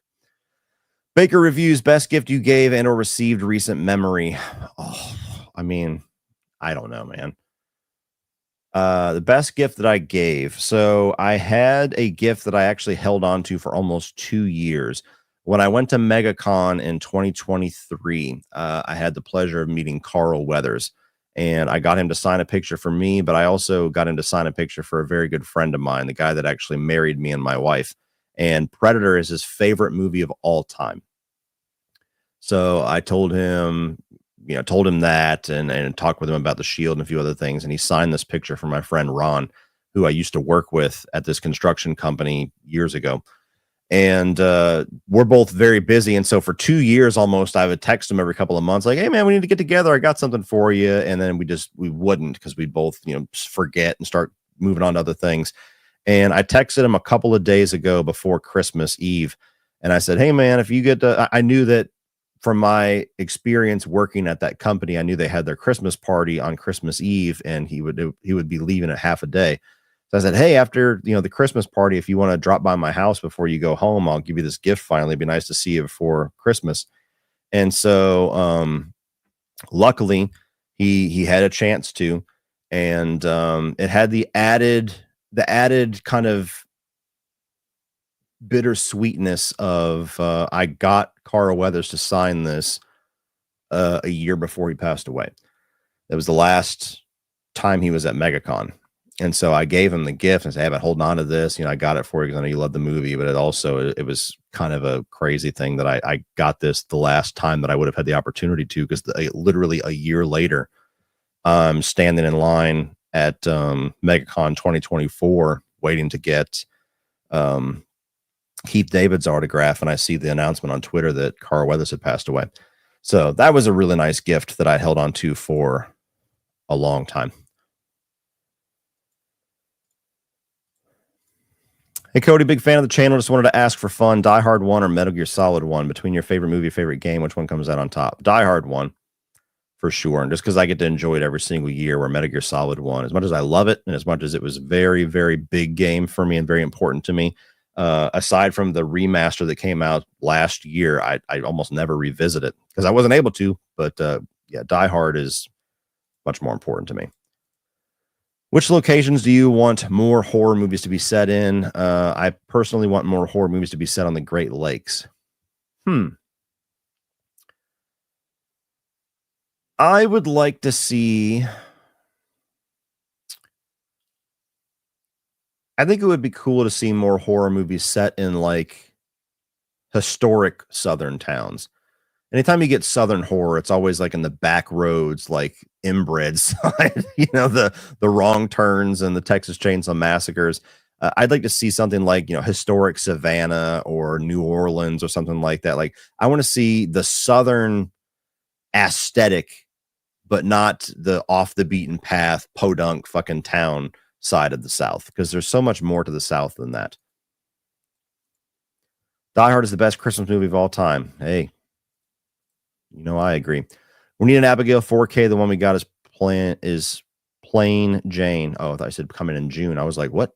Yeah, I don't know. It's weird. Sometimes you get movies now that aren't released in 4K, and that was one of them. It was very strange. I would definitely like a 4K of it. Thoughts on wrestling? Give zero fucks. I've never really been into wrestling. I was mildly into it from a video game standpoint back when they had the SmackDown games. SmackDown, Shut Your Mouth and Bring Your Pain and stuff like that on like the PS2. I was into it for that alone, but I've never enjoyed watching it, never cared. So it's not for me whatsoever. Thoughts on 28 Weeks Later review? Yeah, I mean, I've already reviewed 28 Days Later, I think. Now, there's a chance that I'll just revisit it because it's been a while, but I've never reviewed 28 Weeks Later. Oh, you're asking about Weeks Later. Never mind. Fucking, I'm thinking 28 Years Later. When 28 Years Later is coming out, there's a very good chance that I'll review 28 Weeks Later because I've always loved it. I actually prefer that to the original. We'll see if that holds up because I haven't seen them both in years, but yes. Thanks for recommending The Ref. I loved it. Hell yeah, man. You got Die Hard and The Ref. That was a good Christmas. Are you still as close with your dad? Do you guys still get to watch movies together and with your kids? Yeah, I'm still very close with my dad. We talk all the time. I see him every couple of weeks. I go over to his house every once in a while and just hang out. I went over to his house last month, or was it in October? It was recently, and had him watch Terrifier 2. So that was a lot of fun. I got a video of his reaction and of my mom's reaction because she came in later. It was right after the bedroom scene. She got home. And so I was like, I rewound it and we played it again. And so I have a video of her just standing behind me like, oh fuck. And so yeah, I'm very close with my dad. Do you still get to watch movies together? Like I drag him to the movie theater a couple of times a year. He's very hardworking, and it gets tired and stuff. So it's got to be a movie that I'm like 99% sure he's gonna love before I really like press the issue. So when I saw Abigail at its premiere in New Orleans, that was a movie where I was like 100% chance my dad's gonna love this movie. Like this is right up his alley, like it is mine. He's gonna love this. So I actually texted him while I was in New Orleans, and I was like, hey, this movie's coming out in like 2 weeks or whatever. I want to take you to see it. I'm not going to tell you what it's about, because I wanted to see what it would be like for somebody that didn't know that Abigail was a vampire, because everybody was already talking about like, oh, the trailer ruined the movie. So I was like, okay, we'll see.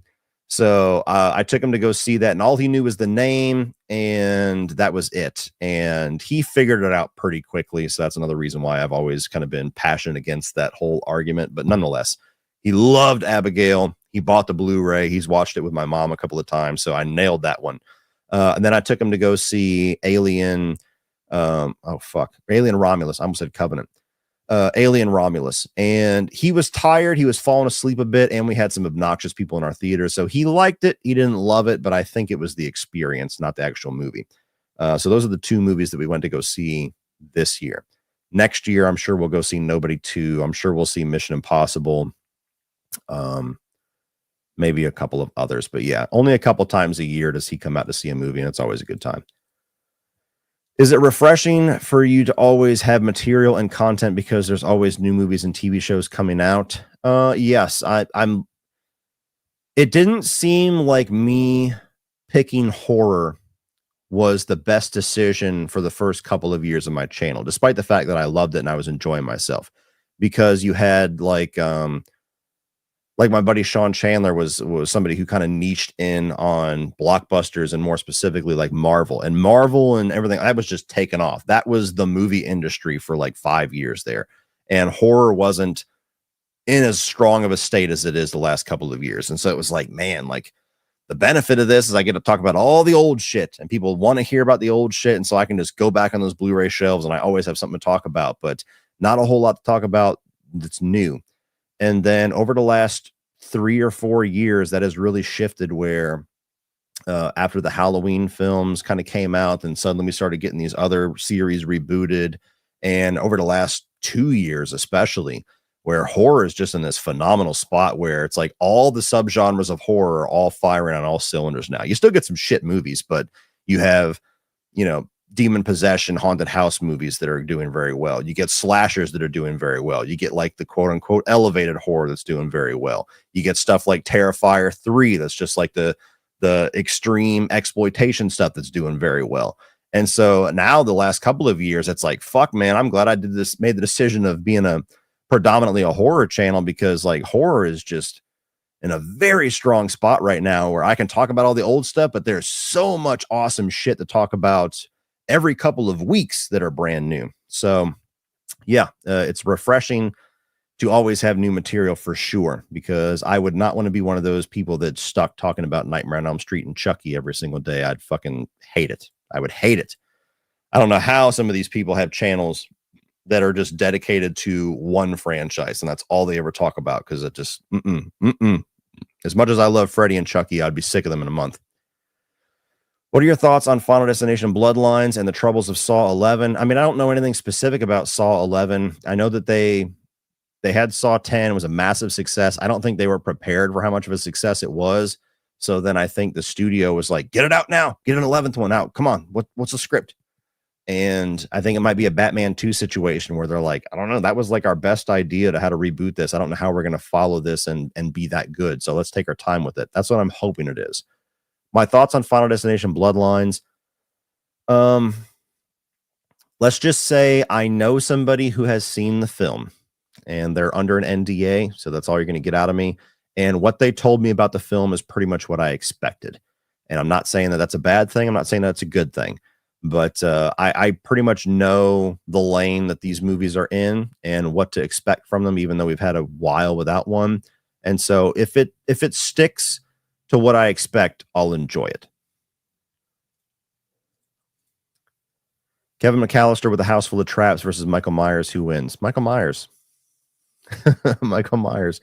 He's not a fucking like Three Stooges character like the Wet Bandits. Kevin's getting sliced. Just wanted to say you're my favorite YouTuber. Love the 31 on 31. Can't wait for your tops of the year. Hope you and your family had a great Christmas. Well, thank you so much, Sean. I appreciate that, man. Yeah, we all had a good Christmas, and yeah, the tops and everything of the year is going to be interesting. I still have to log a lot of movies, so I don't even know what my total of the year is right now, and I still have a couple of days left. I usually try to spend this little between Christmas and New Year's limbo just watching a lot of movies, trying to catch up on things that I missed throughout the year. So probably start dropping some of those close to New Year's. What is your excitement level for Stranger Things 5? Will we get a review series? Excitement level, I mean, that they've taken so fucking long with it that I have no excitement for it. I'm sure when it's about to come out, I will start to get excited. But TV is in such a weird spot where you used to get like 22, 24 episode seasons every single year, no matter what. And now we're in this spot where it's like you have like a 3-year wait for a 7-episode season.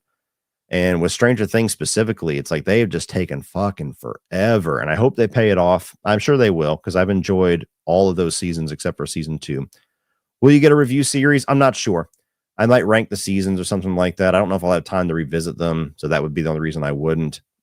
The only thing that's made it difficult is like I reviewed season 1 and 2 with my wife just because we were just kind of having fun doing stuff. This is early in my channel. Season 3, I got way too busy at the time that it came out.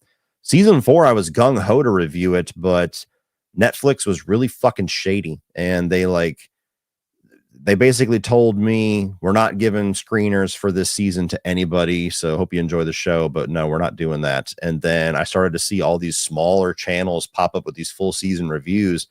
And I'm like, look, if you didn't want to give it to me for whatever reason, that's fine. But you flat out lying to me makes me not want to review your fucking show, because that means you just take it for granted that I'm going to review it and give you free coverage anyway.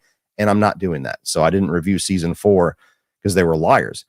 And it's just not the way to do business. It's literally a business relationship with me. And so that was my stance with season 4. Season 5, I don't know. We'll see how it goes.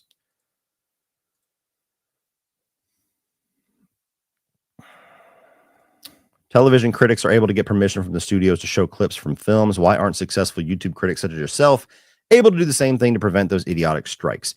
Well, I don't get copyright strikes. It's a copyright claim. So the difference is a copyright claim is when somebody says, hey, they're using my footage that I own. So any revenue that video generates belongs to me. So essentially, my video now makes money for them and I make nothing. A copyright strike is like a big issue for your channel. I don't think you're allowed to produce content for a week. And if you get 3 strikes, your channel gets deleted from YouTube. So it's a major thing. I've never had a strike. I've had plenty of copyright claims. But yes, I don't know. It's all on YouTube, because there's fair use laws out there that say if you modify the content for review or commentary purposes, then it is legal to use and you are an exception to copyright law, which is what reviews do. And there's people that do it wrong, where they show the entire fucking movie or they show the whole 25 minute clip or whatever. But I keep my clips between 7 and 9 seconds long, and I still get hit with copyright claims pretty much exclusively from Universal. But the shitty situation is that the way that it works is when you get a copyright claim, YouTube gives you a notification. It pulls up, it shows the section of the video that was claimed, which the ones that do it with some kind of integrity is always just whatever section of the video was the clip, the 8 or 9 second clip that flagged things. But Universal has started doing it where you'll have like a 9-second clip and they'll claim like 11 fucking minutes of your video. And so your options are to either just accept the claim or to dispute the claim. And then you have all these different little things you have to check, and you have to write out a response and sign your name. And then it's up to the person that made the claim to review that for 30 days. And they can either let the 30-day thing run out and then you win, you get the copyright claim released, or if they release it themselves, or they can reject it and say, no, we're keeping the copyright claim. And then your only option is to do an appeal. Now, when you do an appeal, you're under the threat of a copyright strike. I don't know how often this happens, but it is literally written there saying if you submit this appeal and you is found to be wrong, there's a chance that your channel can get a strike. So I have never done one because there's never been a copyright claim to me that is worth possibly losing my channel. And that's the fucking mob tactics that's bullshit that we're always under, because it's like, especially with Universal, it's like you've claimed 11 minutes of this video, of which maybe 10 seconds is actually shit that you own. That is clearly fraudulent. But if I fight you, unless I'm willing to go get lawyers, I have the potential of losing my channel, and you could give a flying fuck. It's bots, or it's people that don't really know what the hell they're doing that are making these decisions. And it's only until YouTube does something to either punish the studios that abuse this system or make the system a little bit more clear, then it's never going to change. Because what should happen is that when studios have fraudulent claims like that, at least enough of a history of it, YouTube should have some sort of a punishment for that. And Universal just does it blatantly. Like I said, they claimed Sean's video not too long ago, and he didn't even have footage. It was just him talking about a movie that they owned, and they claimed the video, and he did an appeal and won. But had they rejected it, he very plausibly could have got a copyright strike on his channel, because Universal said, yeah, that 20 minutes of you in your office, that footage, that belongs to me. So until YouTube fixes that, unfortunately, we're all kind of between a rock and a hard place. Did you hear Survivor Legends Siri, Parvati, and Tony will be on the new Australian Survivor season, Australia versus the World? No, I didn't. I've never watched Survivor Australia, but Tony's one of my favorites, so that's pretty cool. Siri is somebody that I'd like to see win. I don't know what's different with Australian Survivor versus American. And then Parvati, I feel like I've seen enough of Parvati. I like Parvati, but I've seen enough of her. But no, I didn't hear that. I've never seen Survivor Australia, so I don't follow it. Watched Heretic, recommended to friends and family. Would you make a psychological horror movie if you were a director? Yeah, for sure. That would be one of my go-tos. Glad you enjoyed Heretic. Silly fun fact, did you know that Robert Englund sang backing vocals on the Elton John studio version of Can You Feel the Love Tonight from The Lion King? Sure as shit didn't know that. No, I didn't even know he was a singer. Learn something new every day. Love your channel, man. First time sending a chat. Hope you and your family have a happy new year. I wanted to know your thoughts on The Town That Dreaded Sundown. Just watched them both and thought they were pretty decent. I've actually never seen them both. I tried to watch the remake, which I think like acknowledges the original film or something like that. It's some meta thing, but I only got like 15 minutes into it and I fell asleep, so I haven't revisited it. I know they have their fans though, so at some point I'll have to give it a legit watch. R.I.P. Olivia Hussey. Yeah, I saw Dave McRae had posted that. So for those that don't know, Olivia Hussey, she's from Black Christmas. She's from Psycho 4, a number of other films. But yeah, she passed away. I knew that things weren't looking good whenever she had to drop out of It's Me, Billy 2 for health concerns. That was less than a year ago. So yeah, it sucks. Absolutely sucks. Hey, Cody, can't stop rewatching all the old 31 on 31 debrief live streams. Any chance you'd be doing one next Halloween with all the crew? Well, we try to do one for every single episode. We've only missed it, I think, once or twice. I know we didn't do one for fantasy, maybe one other one. But we have one coming up for this, for the 31 on 31 new breed here, probably January 4th or 5th. I'll make an official announcement whenever that's official. But yeah, we try to do a debrief for every single one. That's one of the most fun parts. It's just hard to get 5 people on the same page. Have you met Jeremy Johns or Christian Harloff? They were the first critic I found growing up before I found you and Uncle Sean. Y'all are awesome. I haven't met either one of them. Christian Harloff, let's see. I think he just moved to New York. Yeah. I've never been to LA. I'm going for the first time in January. And so I've never really been in a position where I would run into either of those guys. But no, I've never met them.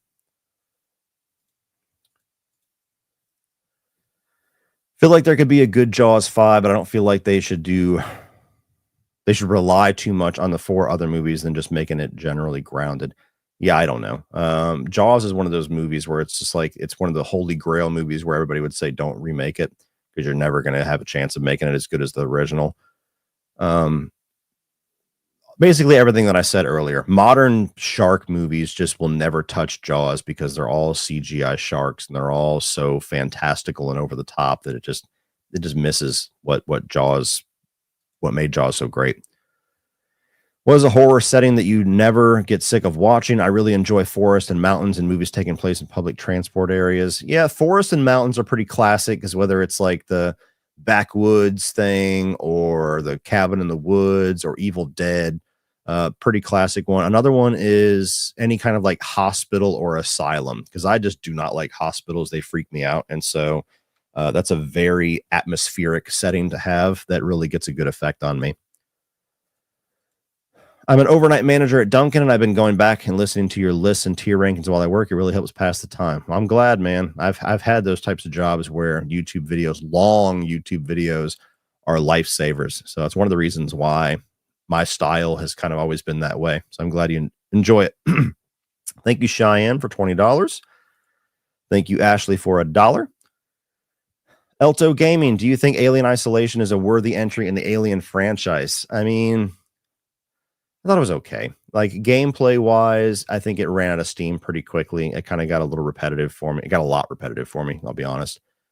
Story wise,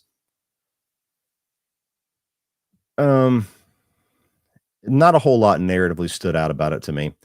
I mean, I thought it was cool. I definitely liked it, but not to the point where I'm like, man, this should be a movie or they should make this canon. So I'm not as high on it as everybody else. Have you seen 1997 Shining miniseries? I've seen it once. I don't remember a whole lot about it. I know there's some changes. I know that he has like the mallet instead of the axe. It was a little goofier. I know the ending is totally different. The ending's kind of more like the book, but I don't remember a whole lot about it.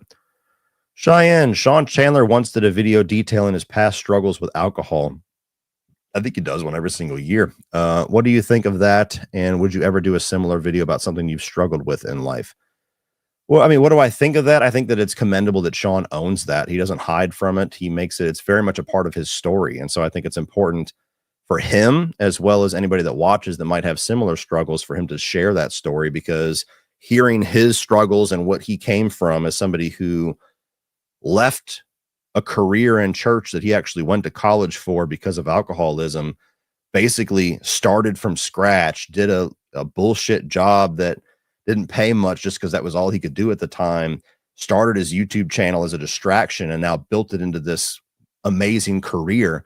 I think that's an incredible story. So there's a reason why he shares it, despite, I don't know if he has any embarrassment for that. I don't think he does, because he's, come out the other side of it. But despite any potential embarrassment that might have, I think that the power of it's a lot more important. So that's what I think of that. I think it's awesome. Would I ever do a similar video? Like, I don't mean this in any conceited way. I don't have any struggles to really talk about. I've never had alcoholism. I've never had a drug habit. I don't really have anything that I've overcome on that level. I've talked about, not in like graphic detail, but like I've talked about and mentioned it even on the stream, that I had my issues with my mom growing up, where she was just fucked up beyond belief all the time. But it's not really relevant to anything that's going on in my life right now. It's not relevant to who I am. It's not relevant to my channel. It's not something that's like important for me to share, because that's just my childhood. You know what I mean? So I just don't really have anything that's comparable to what Sean went through. That's a story that is necessary to share with everybody, or something that I feel like could help other people. You know what I mean? Maybe I'm wrong, but yeah, I just don't have anything like that. Massive fan of your channel, man. Are you a fan of the Max Payne games? Are you looking forward to the remakes? I am very much looking forward to the remakes, because I love the original 3 Max Payne games, especially the third one. But I don't know what the timetable is on them. I think that's a game that could very, very much improve with a remake, because the old ones are they're rough to try to go back and play.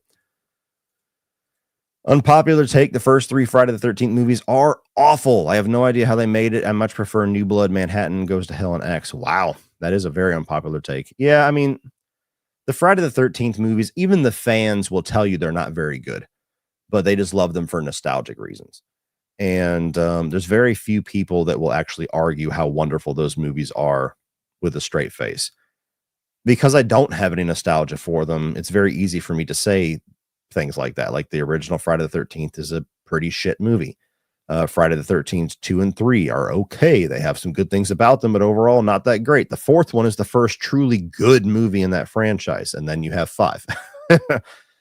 So yeah, that's one of those franchises that I think is required to have nostalgia to truly appreciate them, just on a not that you can be objective about film, but if you want to lean more towards objectivity, they're pretty rough.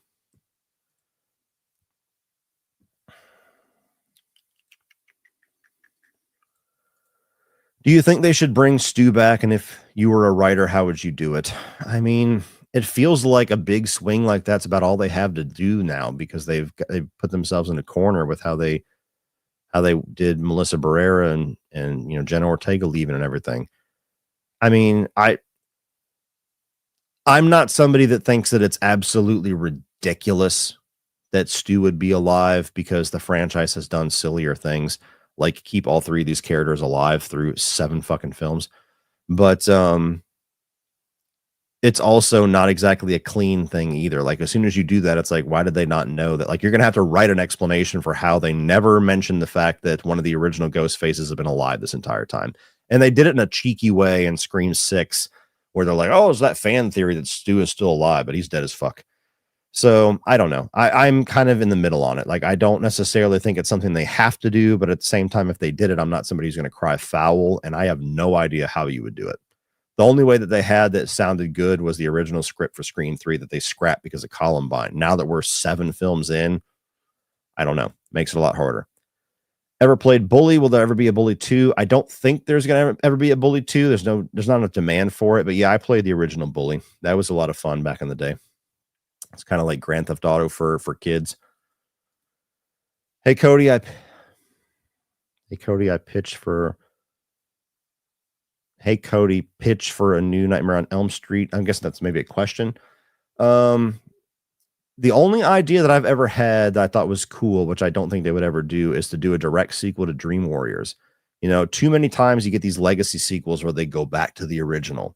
And I feel like that's played out. And I don't want to see Nightmare on Elm Street do that, because to me, that's like the most devoid of creativity thing they could do. Let's just do Halloween 2018, but with Freddy and Nancy. So for me, I would follow up after Dream Warriors, where it's been decades since all the Dream Warriors have grown up. Now they're the parents. They have their own kids. Maybe some of them even have grandkids. And you have Freddy's remains that have been buried in that auto yard, that junkyard. And so have the movie kick off, reintroducing us to some of the Dream Warriors that still live in the area or whatever. You got Patricia Arquette and everybody else, and have them, the junkyard has been sold and they're clearing off the land or whatever, and they uncover Freddy's remains. And it's this big news story. Hey, we found a fucking skeleton here. And they do a DNA test and they realize, oh, this is the remains of infamous Springwood slasher Fred Krueger. And then that goes viral across the neighborhood, across the Facebook pages of all the Dream Warriors kids and grandkids or whatever. And now all of a sudden they start researching who's Freddy Krueger. And that's just enough to get the fear spread again and to get Freddy's name out there again. And now Freddy revives and starts to come after the kids or the grandkids of the Dream Warriors. I think that'd be a fucking awesome idea that writes itself. Hey, Cody, you missed my super chat about There Will Be Blood. Did I, or have I just not gotten to it yet? Gavin, type it again really quick and I'll keep an eye for it and I'll answer it here. I don't know what happened. It's all off to the side. Maybe I accidentally clicked it off. But just type it again here. Don't have to pay for it. I'll keep an eye for it and answer it. I still think the best death scene for the villains in a Die Hard movie is second movie, because it's something I've never seen before and actually thought the bad guys got away. Yeah, that's a good one. I really love 4. I think that's one of the coolest ways they've used the catchphrase. Yippee-ki-yay, or what does he say?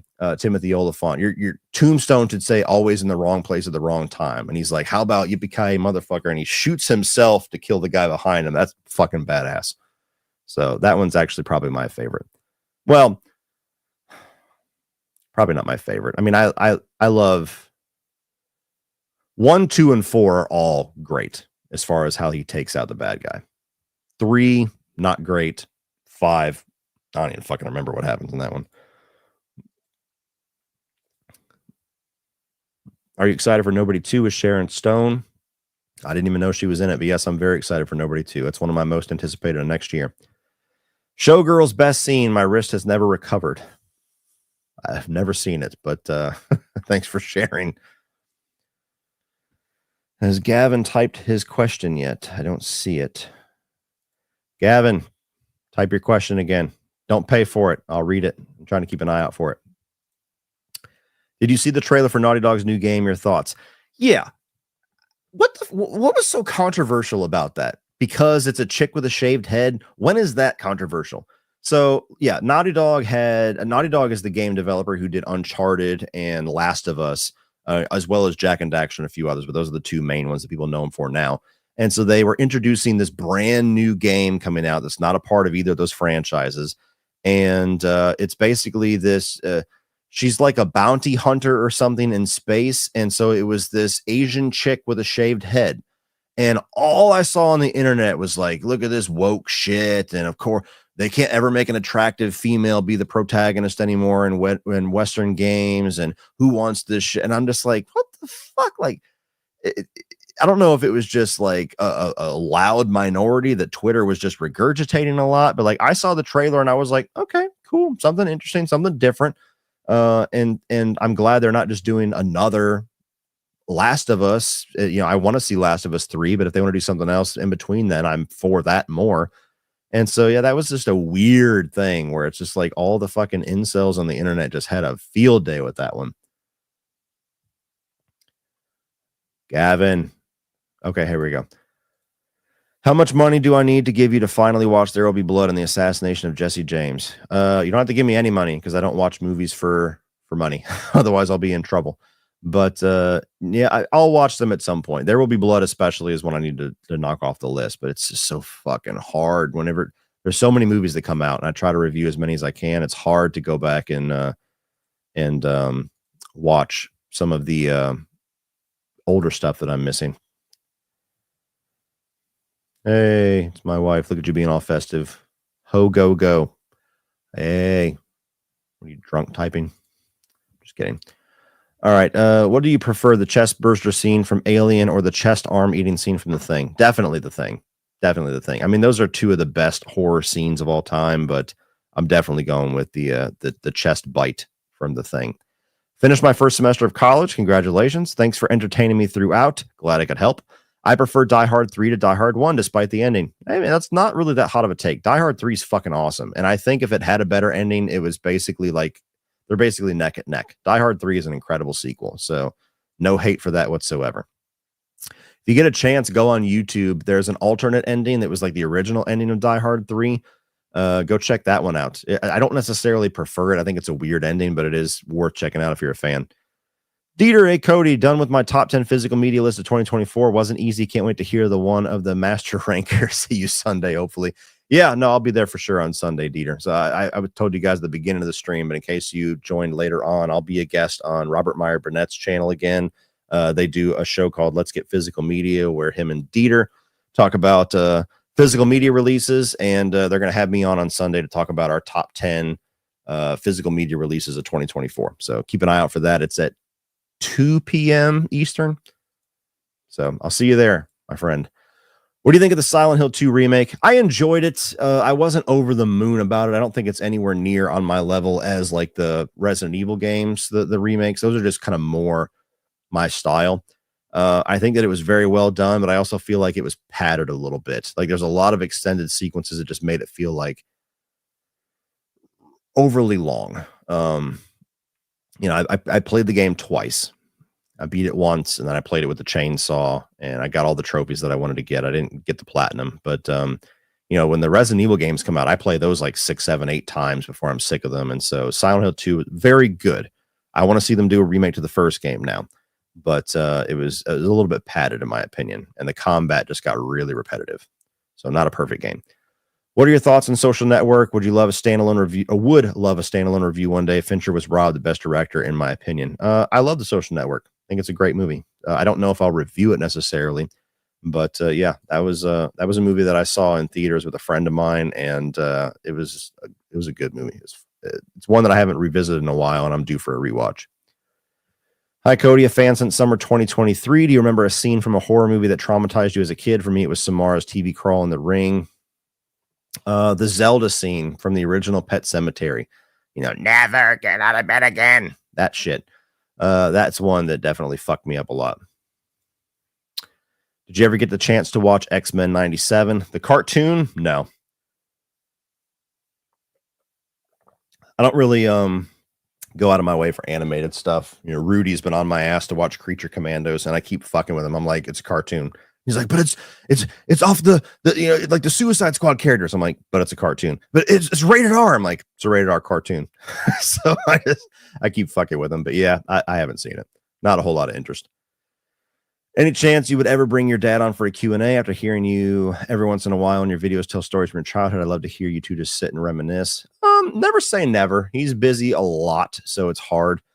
We tried to do like a podcast where we only did one episode called Breaking Dad, and that was kind of going to be my version of that. And I was eventually going to add video, but things just got so fucking busy for me. And I don't know.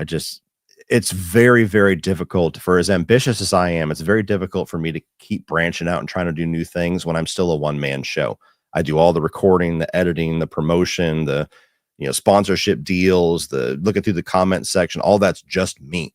So it takes a lot of me just to run this channel the way that I do, let alone a video game channel, let alone any podcasts, let alone this cooking channel that I've talked about numerous times. So that's the main thing that holds us back, is just that I'm not ready to bring in any kind of employees or editors or anything like that. And then I'm just very limited on what I can do as a one-man show. But yeah, eventually I'd love to do something like that. What is your favorite beer? Well, I very, very, very rarely drink. It's got to be like a really big occasion, or like I'm hanging out with somebody that's like really fucking cool. Like, you know, like if I go to Mad Monster and fucking Brad Dourif or Robert Englund's like, hey, can I buy you a drink? I'd be like, goddamn right you can. But yeah, I might have an alcoholic drink twice a year max. With that said, though, I was never very adventurous with beer. So very boring answer. If I was to order a beer, I would always order a Corona with lime.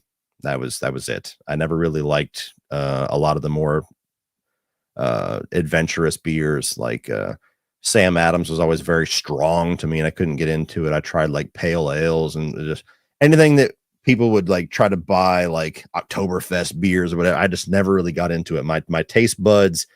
I loved the taste of beer when I was a teenager. And then like on a dime one day, it's like my taste buds changed and I kind of lost my taste for it. So I can have like one or two beers, even the Corona. I can have like one or two of those and then I'm done. I'm not the guy that can sit there and just drink beer all day long. I can't do it. Aaron, thank you for the 199. Did you recognize some of your followers from the constant YouTube comments? I recognize a number of them. I mean, there's people that have been followers that I've talked with, like Dale Strunk, who I call Old Reliable Dale, who have been commenting on my stuff pretty regularly for almost the entire time I've been on YouTube. So there's a number of people that I recognize a lot that are pretty consistent. There's a number of them that I don't, because they're either brand new or they don't comment as often. But yeah, there's a ton of them that I usually recognize. Thank you, Aaron. All right, we got 13 left, guys. Cody, why don't you love Tim Burton's Batman movies? I'm just not really big into Tim Burton's style. So even as a kid, I preferred the Schumacher films. They were more my thing at the time. So now as an adult, I wouldn't say that, obviously. But yeah, Tim Burton's style has just never really been for me. I can count on one hand, literally, how many Tim Burton movies I've seen that I'm a fan of. So that's really it. Now I've grown to like Batman Returns quite a bit as an adult. I think that one's the better of the two. And it's one of my, if I was to rank the Batman films, that one will probably be number 5. So yeah, I like that one. 89's okay. But I'm just not a big Tim Burton guy. That's why I'm still sad over Brian Fuller and Kevin Williamson leaving the Crystal Lake series. It seemed like they could have brought a fresh, maybe deeper perspective on Friday the 13th than just tits and kills. Yeah, maybe. Let's see.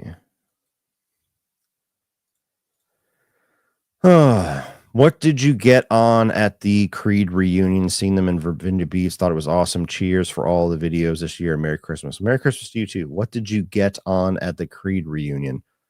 I don't know what you're asking. But if you're just asking in general, yeah, I saw Creed with my wife in South Carolina during the summer, and they were fucking awesome. They played great. Scott sounded great, looked healthy, which is good to see finally. It was a massive concert, like fucking huge. Those guys still can sell out stadiums, which is crazy. And the set was great. I'm hoping that they'll write and record some new music soon, though, because they're doing a whole other tour this year.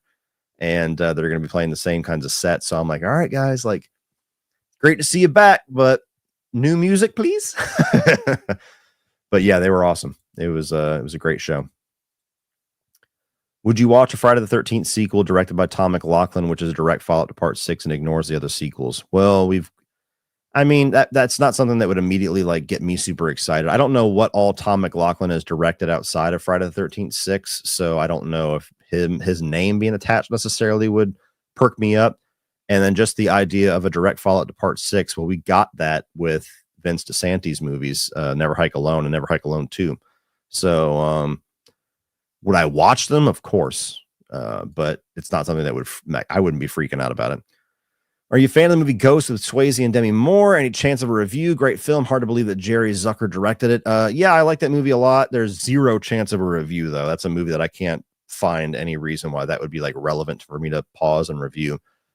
Any movie that's like an older film that I want to stop and review is usually a more underrated or a more obscure movie that I want to bring some attention to.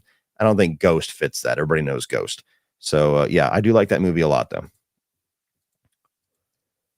Ditto.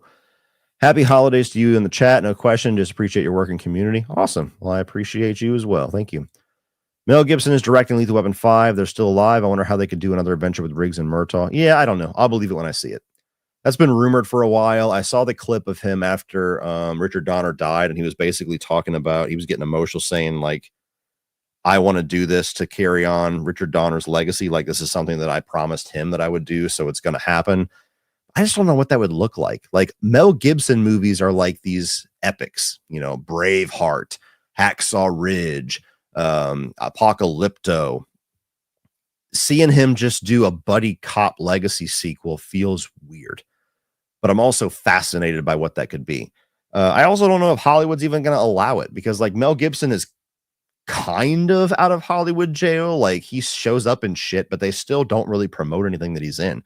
He was in that movie Monster Summer that came out back in like October, and the movie like absolutely got buried. Like, nobody talked about it. I didn't see any advertisement for it. And then when I went to go see it and I saw he was like one of the main people, I was like, oh, well, that's probably why.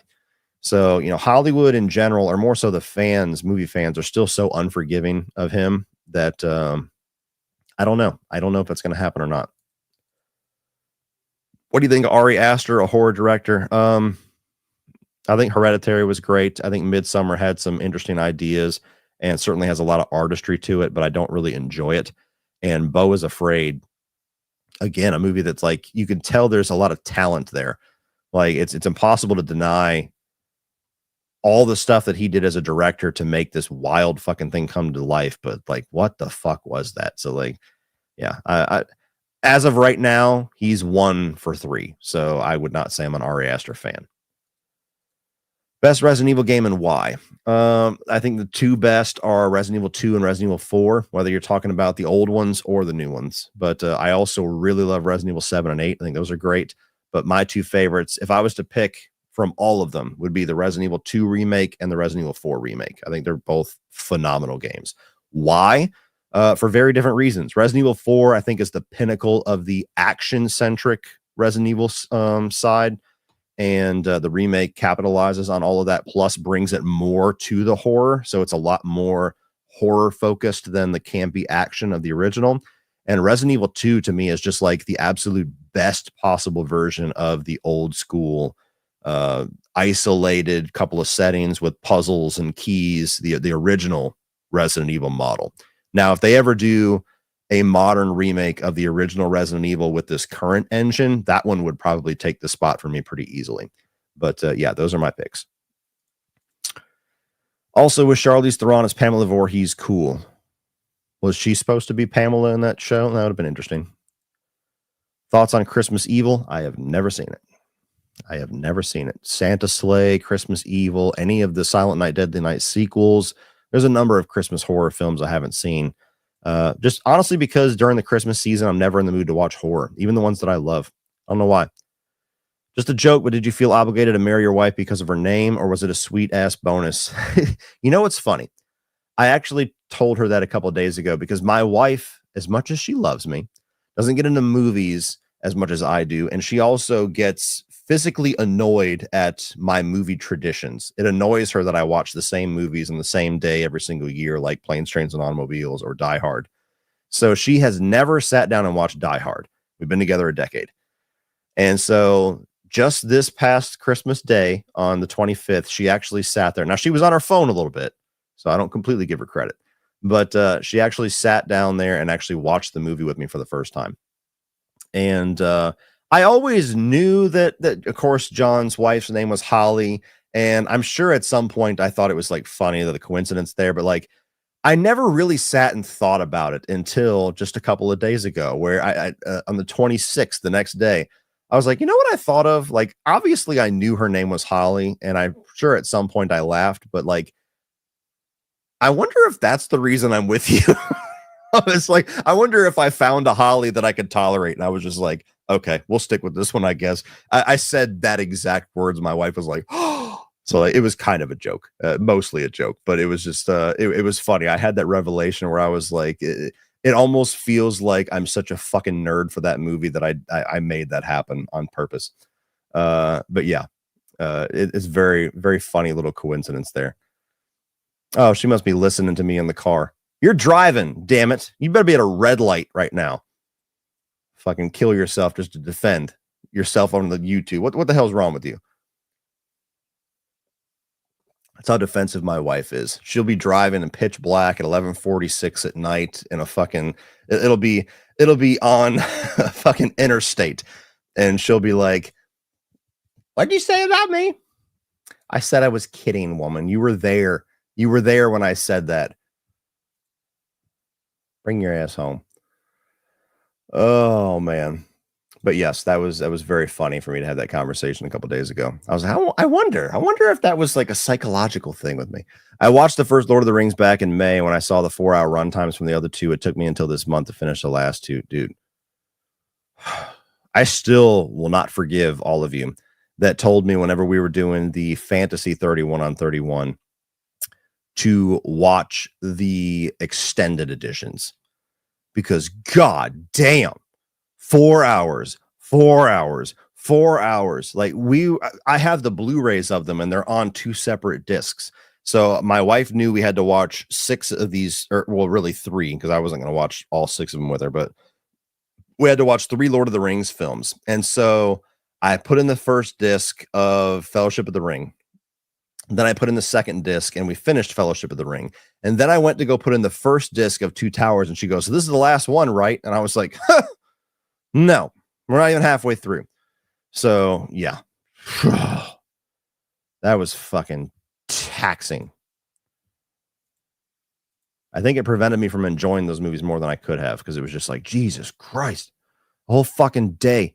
Would you be willing to do a review of Justified and the spinoff? Feels like it's not talked about enough and not many reviews from other critics. Probably not. I just don't think there's a demand for it. I've always enjoyed Justified. Then I watched the first episode of, was it Primeval City or so whatever it was called?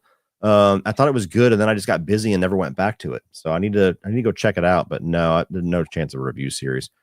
Will you review Peter Pan's Neverland Nightmare? I'm not sure. I think my stance on these public domain horror films going forward, if I even bother to watch them, is that if I don't like them, I'm just going to talk about them in a ranking or whatever at the end of the year. Like the Mickey Mouse Trap thing. I didn't do a review for that. You'll hear my thoughts on it when I talk at the end of the year about all the movies that I watched. But yeah, I don't know. It comes out the weekend that I'm going to be in LA. So I would have to come back from LA and then watch that and review it. I don't know. It's also complicated because like, I've got a good relationship with those guys now. We kind of mended fences, and then Scott is the one who's directing that, the one that played Christopher Robin in Winnie the Pooh 2. And so I don't know. I just feel like those movies aren't made for me. And so for me to continuously watch them and talk about, and unless they make a massive improvement, to continuously watch them and talk about how much they just don't work for me, just I don't know what that gains.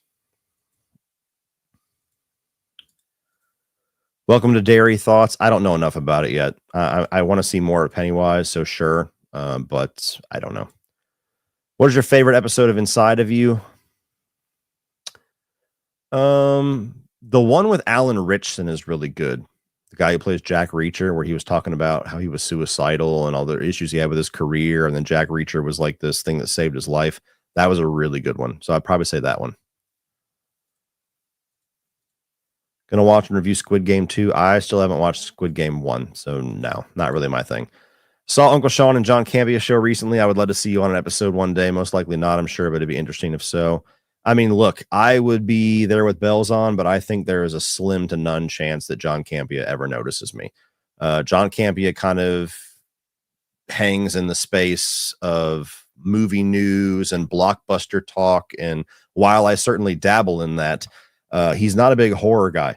Anytime he brings up horror films, there's very rare that he really gets passionate about any of them. And most of the older ones, he's not a big fan of. So I don't really see him finding my channel or finding me. He's not on Twitter anymore either. So it was a very interesting set of circumstances that allowed Sean to get in front of John that I would not be willing to do, traveling to LA just to see him at a live show and stuff like that. So yeah, the only way that I think I would meet John is if I was with Sean in a setting where John was going to be there and Sean introduced me. And I don't know if that'll ever happen. So yes, I would love it. John is one of the main reasons, if not the main thing, that kind of drove me to do a YouTube channel. I've been watching him for over a decade, so I would love to even just meet him, not even be on his channel. But the chances of that happening feels like it's pretty slim. Where's the 31 on 31 debrief? Keep an eye out for the first week of January. I'm sure we'll get it done then. Have you been playing the Thing remastered on PS5? It's pretty fun, works well. I did a live stream where I played the first couple of hours of it, and it's really fucking old. Like, they remastered it, but it needs a remake. So I didn't really get into it much. I'm sure I'll go back to it, but I played that, and then the very next day, the Indiana Jones game came out, and I've been sucked into that ever since. So yeah, I wasn't crazy impressed so far. It's a very PS2 era game. Cody, can you do 7 movie review for its 30th? Maybe. Went to Santa Cruz a couple years ago for my 40th birthday. I went on Giant Dipper. I got a Vampires EW comic book from the owner from LB. Would you want one? Honestly, I'm not even sure what that is, buddy, so I can't say that I would. Vampires EW. Oh, Vampires Everywhere from Lost Boys. No, you don't worry about any of that because I don't have anywhere to put it, honestly. Unless it was in like a sleeve or somewhere where I could like stick it up with my Lost Boys stuff, maybe. But let's see, Santa Cruz, California. I don't think that's going to be near where I'm at. I know that there's a couple of horror spots that are all on one street that everybody's been telling me about that I'm going to try to check out. But yeah, that's very cool. It's very cool that you got one, that they actually made one. When will the Pinocchio's Revenge review come out? Pinocchio, I'm going to disappoint you. I don't think I'm going to get around to that one. Mitch, 199. Appreciate it. All right, we've reached the end. Nolan Fowler, I noticed earlier in the stream your Savannah Ghost Pirates cup. Are you a hockey fan or just like the logo? This is something that I got whenever I took my son to go see Adam Sandler. So the Ghost Pirates play at the N Market Arena, and that is the only like big venue that we have around here. So we've started to actually get concerts. We've been there for Adam Sandler. We've been there for Burt Kreischer. So that is why we have these cups. It's just the biggest cups that we have. So no, I'm not particularly a hockey fan. Not that I wouldn't enjoy going to see it sometime, but that's how we got these.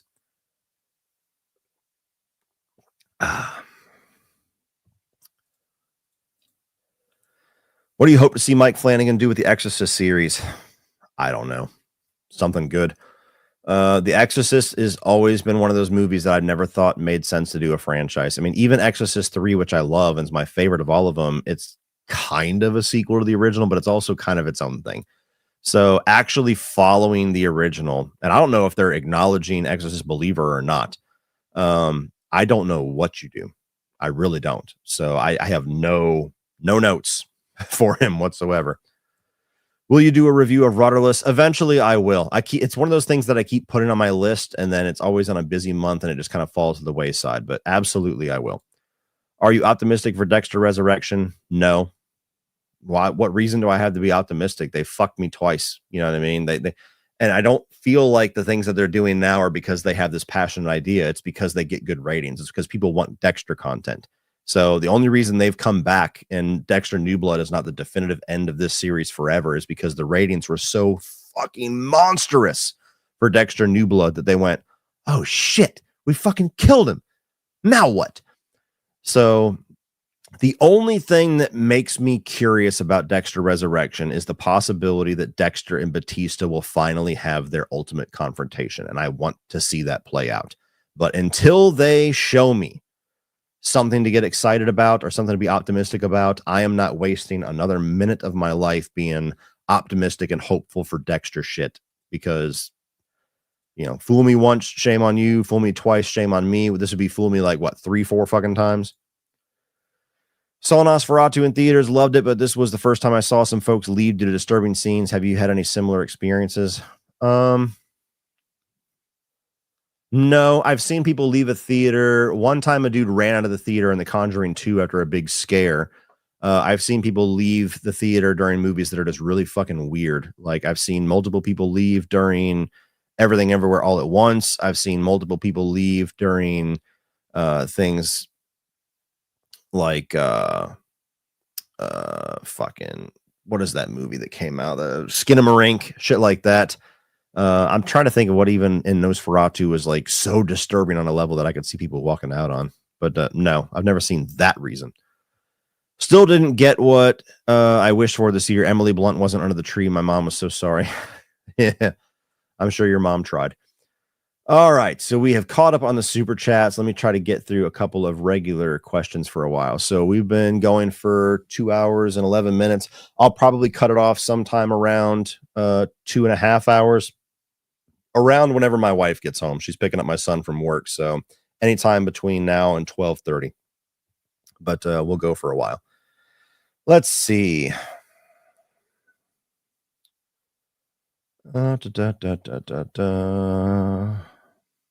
Are you into books? Thank you for asking this question.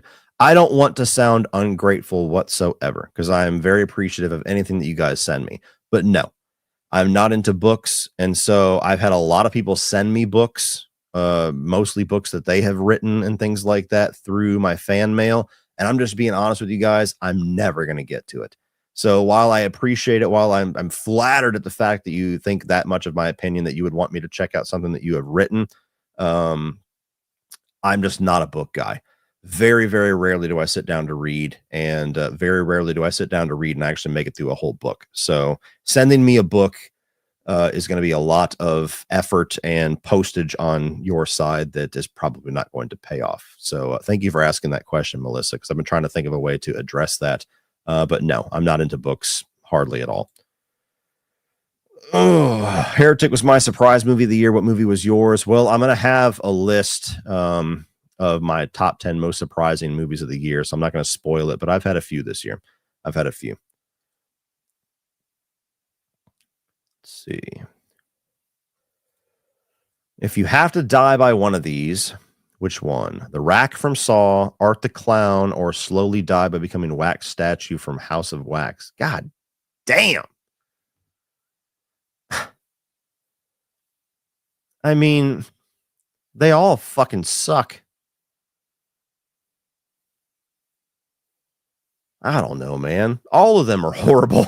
You either get your limbs to it. I mean, the wax statue one is probably the worst because it's a slow death and you're just sitting there in agonizing pain where your skin is all scalded from the scalding hot wax and you're sitting there starving to death and dying of dehydration and can't move and you're fucking claustrophobic, and that's the worst one.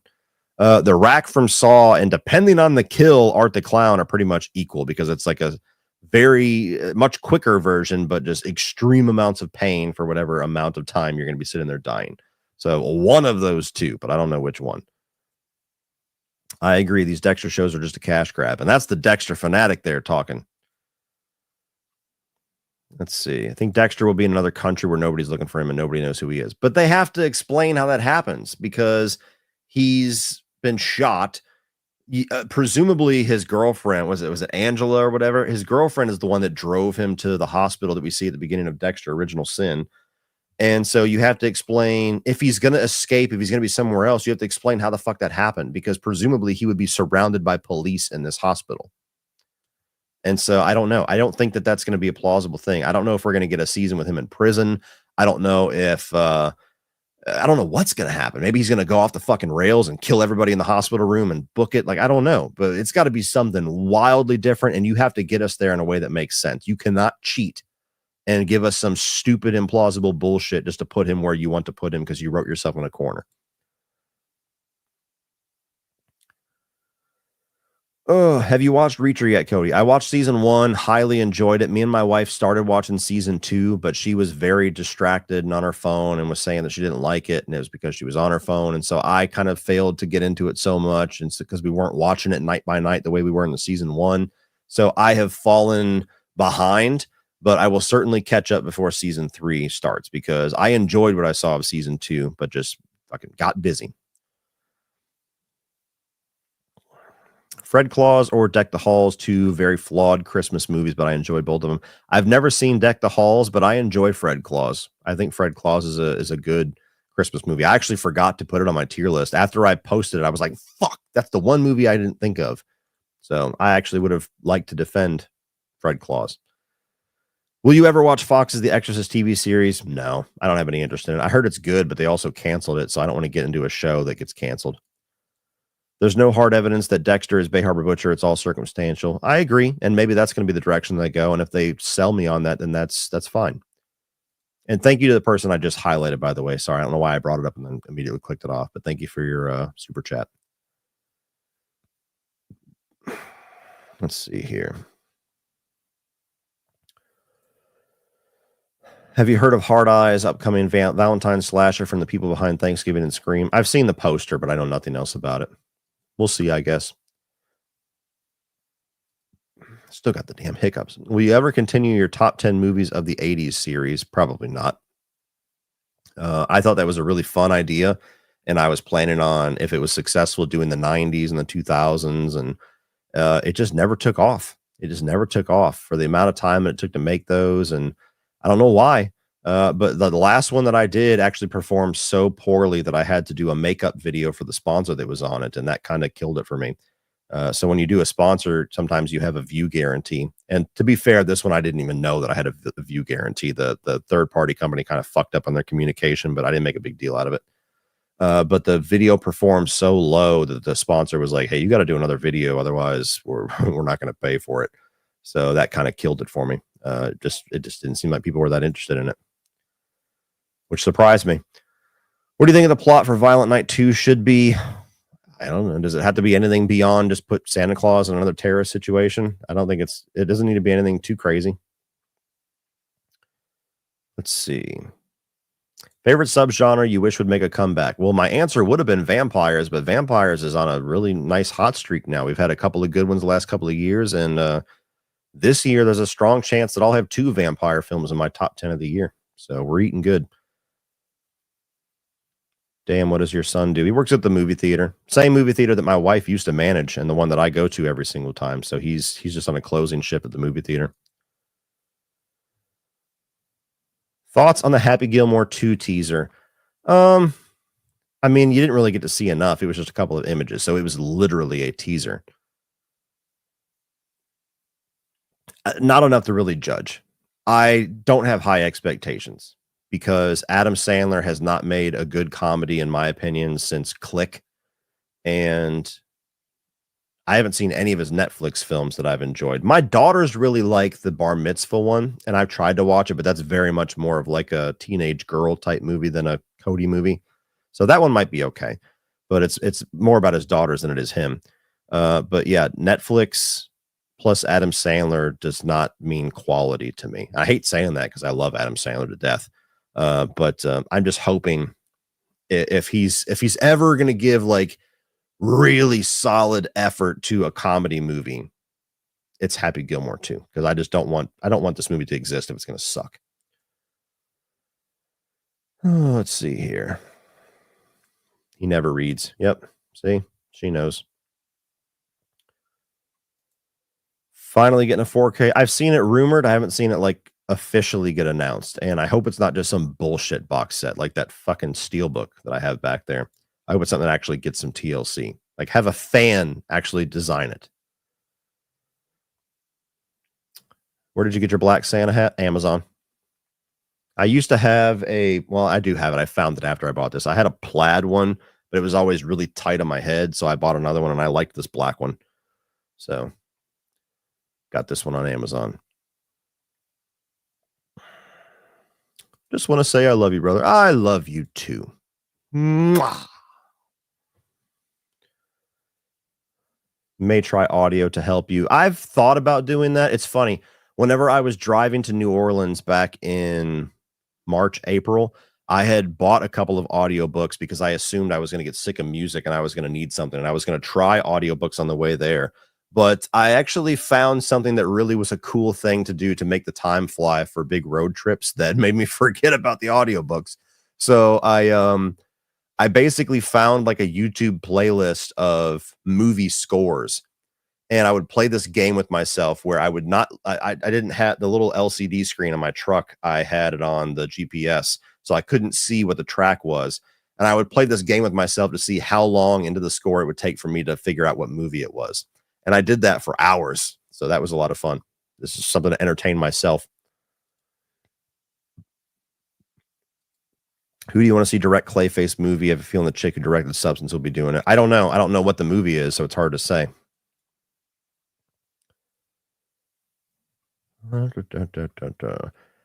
Thoughts on Downey playing Dr. Doom? I thought it was a very gimmicky decision. I'm not that excited for it. When's the next mailbag? I'm probably going to record a fan mail video and a Blu-ray off the shelves video next week. So probably for the 30th and 31st, maybe.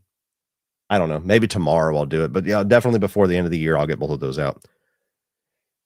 All right.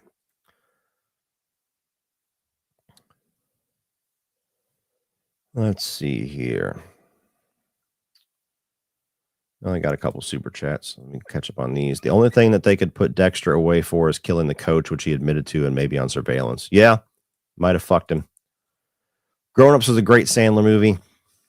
Not a fan. Not a fan whatsoever. Found the new subgenre, horror slasher musicals. Nerdy Prudes Must Die and The Guy Who Hates Musicals, both free on YouTube. Yeah, I'm glad you enjoy it. That does not sound like something for me. How High or Pineapple Express. I've never seen all of How High, but even for what I have seen, Pineapple Express all the way. I love that movie. For 31 on 31, you can include Human Centipede. Nope. I will not be watching those films. So there's certain movies that I know enough about where I'm just like, I don't need to see it. I don't need to see a Serbian film. I don't need to see any of the Human Centipedes. I don't need to watch Solo or any of the shit that CP covers. I don't need to see any of that. So no, there's 0% chance that we're going to do a 31 on 31 with those.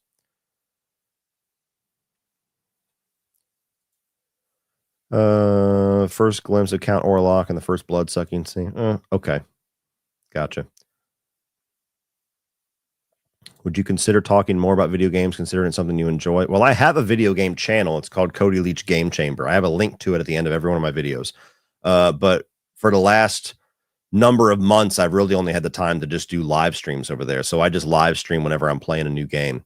I haven't really had a chance to do any like standalone videos like top fives or rankings or reviews. I'd like to be able to do more of that. It's just hard to find the time when this channel demands so much of it. So I do have a gaming channel if you want to subscribe over there. What are your disappointments of the year? Again, I can't spoil it because I have a video coming out for that, but Cuckoo is absolutely not one of them.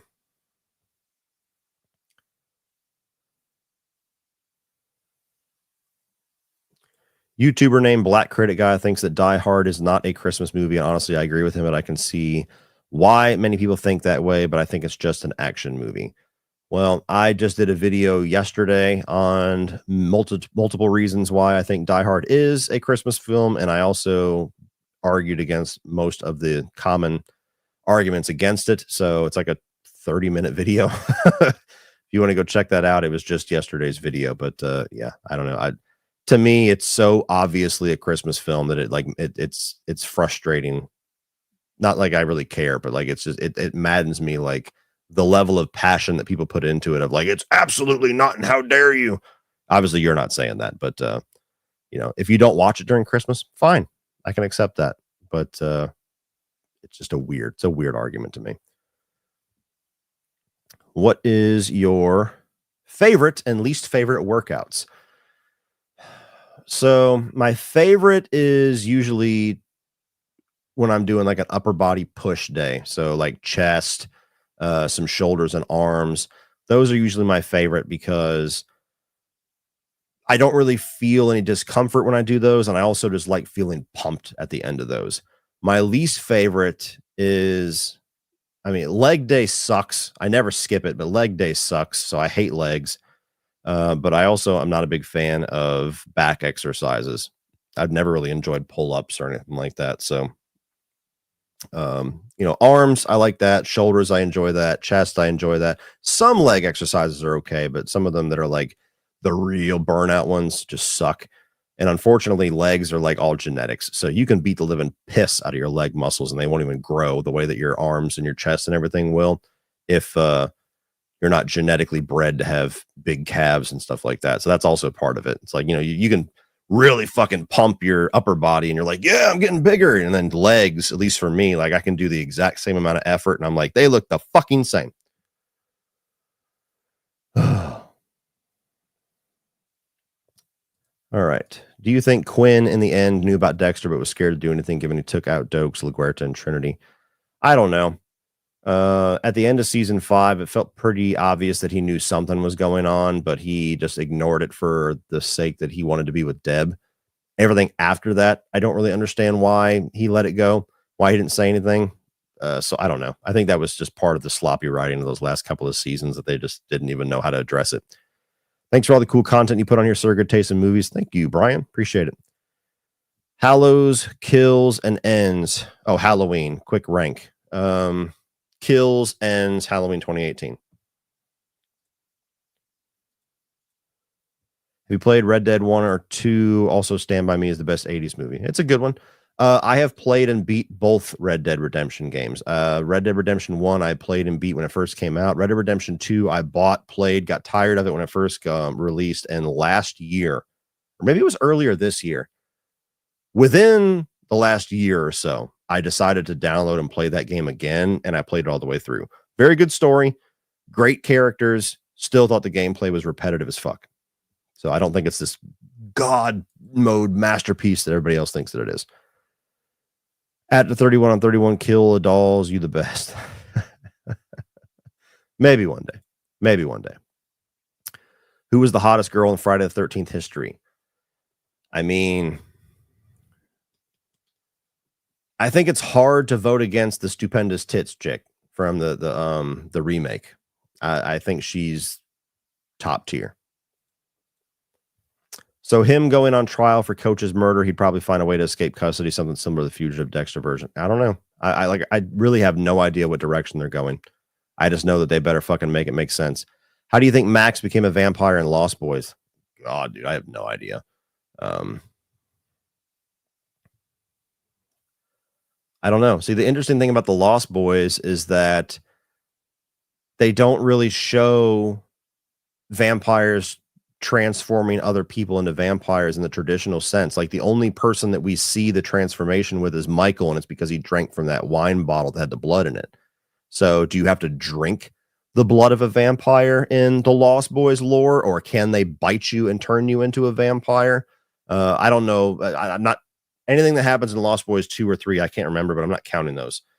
But you don't see like a vampire bite a human, not finish them, and then later on in the movie they become a vampire in the Lost Boys. So I don't know how exactly the lore works in that. You know what I mean? Really enjoy your videos. I know you love Man of Steel and Henry Cavill Superman. Are you excited for James Gunn Superman? Yeah, I talked about it at the very beginning of the stream.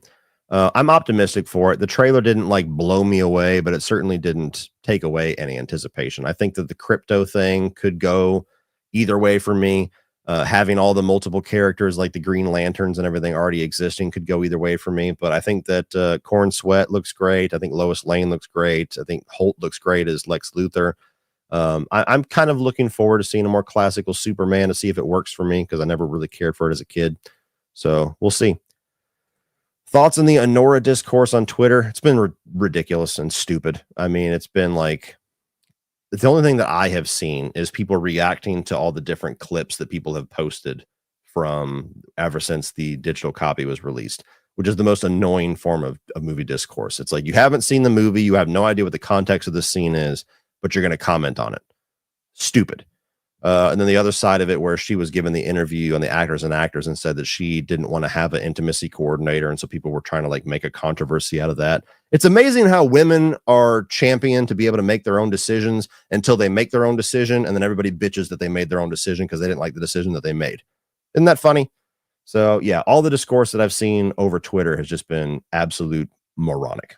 It's a fucking phenomenal movie. It's not going to be for everybody, but what I've seen has been dumb.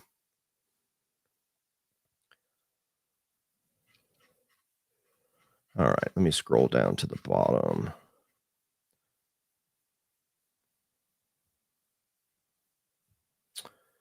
Do you love Chucky? I do love Chucky. I love the character. I love the franchise. It breaks my heart sometimes, but I still try to love it. Just ignore it. The less time spent there, the better. Yeah, I don't spend a whole lot of time on Twitter anymore.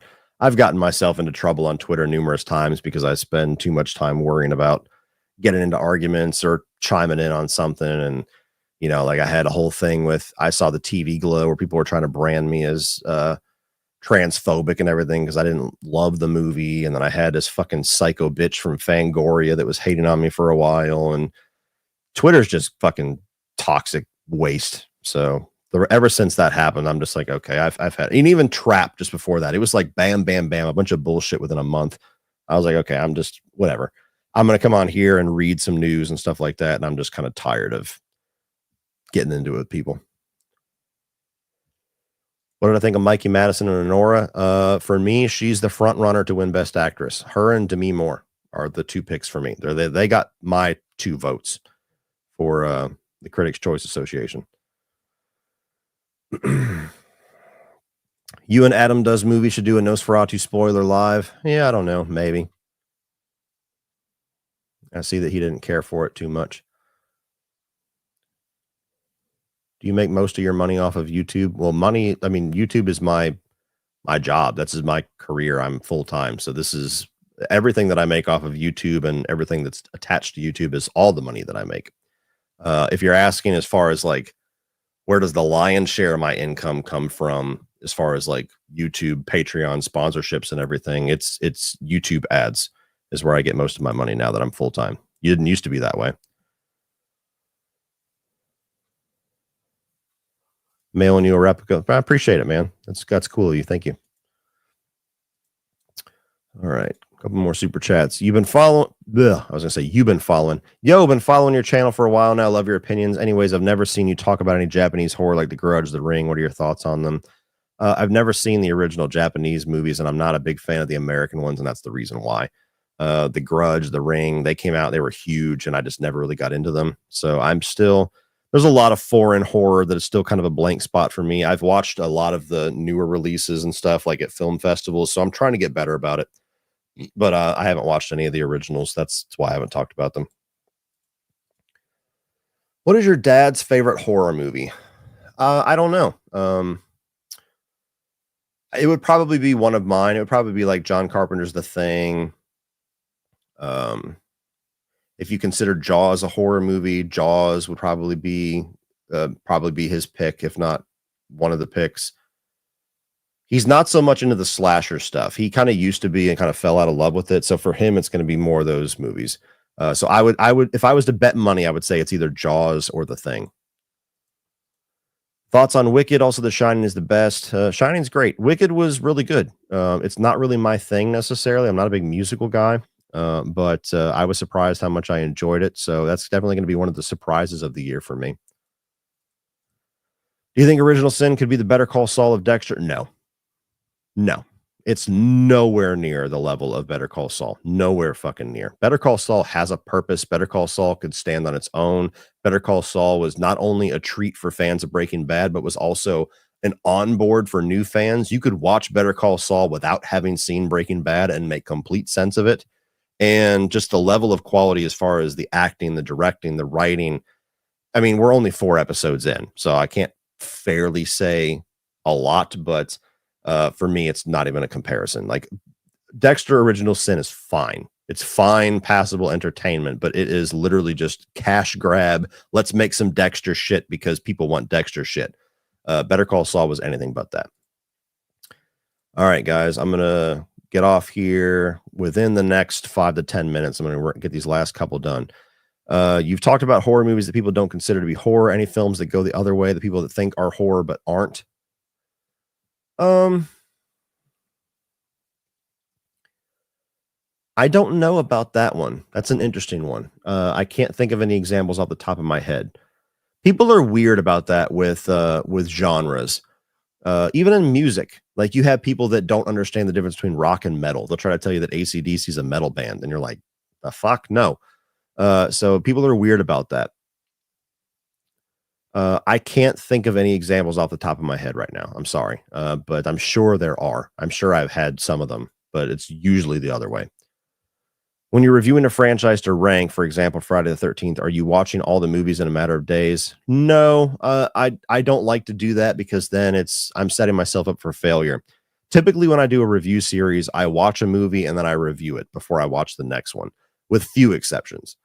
I like to kind of have the work done before I start watching anything else because I like my mind to stay focused on one movie. Now, there have been times like when I did the Friday the 13th series, which is back when I was pretty green on YouTube, where I would watch a couple of them and then I would kind of chip away at the videos. I did that with Halloween, where I recorded a few of the later reviews before I even recorded the first review. But for the most part now, my process is one at a time. Did Barry finish stronger than Dexter to you? I mean, I didn't love the way that Barry finished, but it didn't feel as big of a letdown or as big of a out of character narrative that Dexter did in either of its endings. So I would say, yeah, it did finish stronger. Where would Better Call Saul rank in your favorite TV shows? I mean, it wouldn't be far off from my top 10. It's not going to crack my top 10. I still definitely prefer Breaking Bad, but it would be in the top 20 for sure. What does Marcellus Wallace look like? Not a bitch. Not a bitch at all. Rush Hour or Lethal Weapon? Lethal Weapon's a stronger franchise, that's for sure. I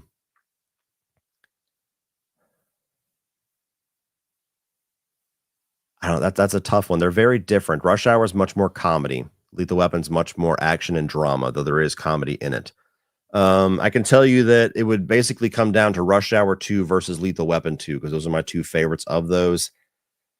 And I'm inclined to say that I like Rush Hour 2 just a little bit more, just because I have so much fun with that movie. And that was just a big movie from my childhood, whereas Lethal Weapon 2 is something that I kind of had to discover later on. So I don't know. I don't want to give you like a super passionate answer, but for now I'll say Lethal Weapon's the better franchise, but if I had to pick a movie out of all of them, it would be Rush Hour 2.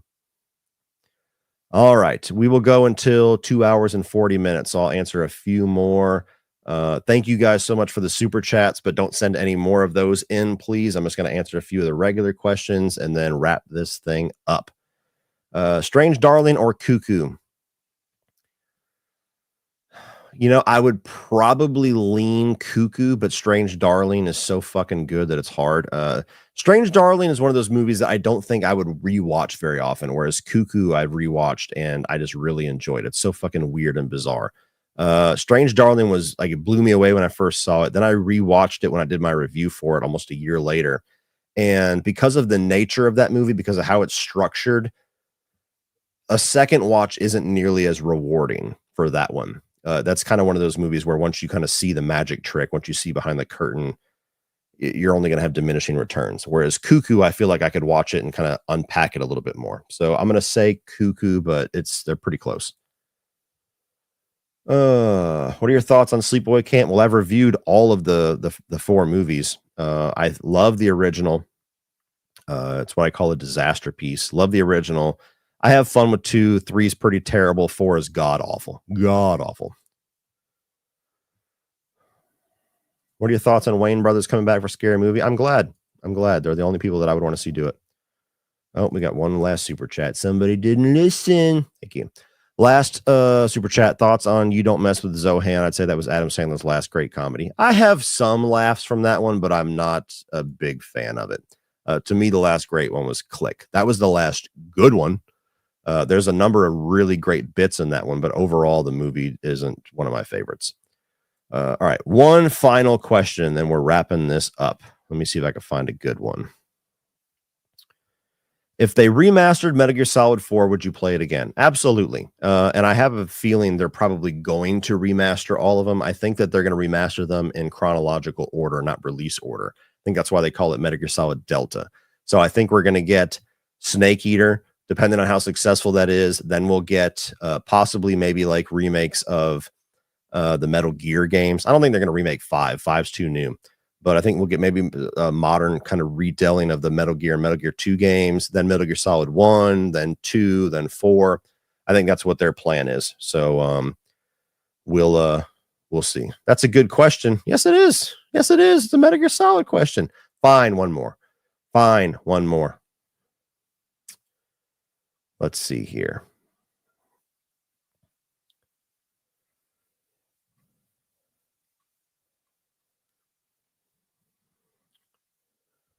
Let's see. Are you planning on doing more live streams in 2025?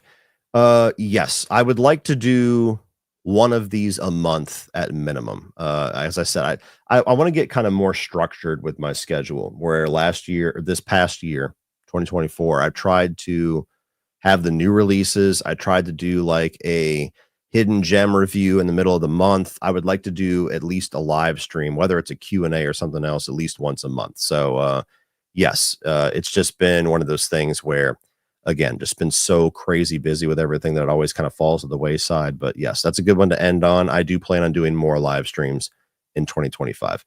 All right, guys, that is going to be it for me. Thank you so much for everybody that has hung out tonight. I hope everybody had a great Christmas, and I hope you have a good New Year. Keep your eyes open for these end of the year videos that are going to be coming your way here soon.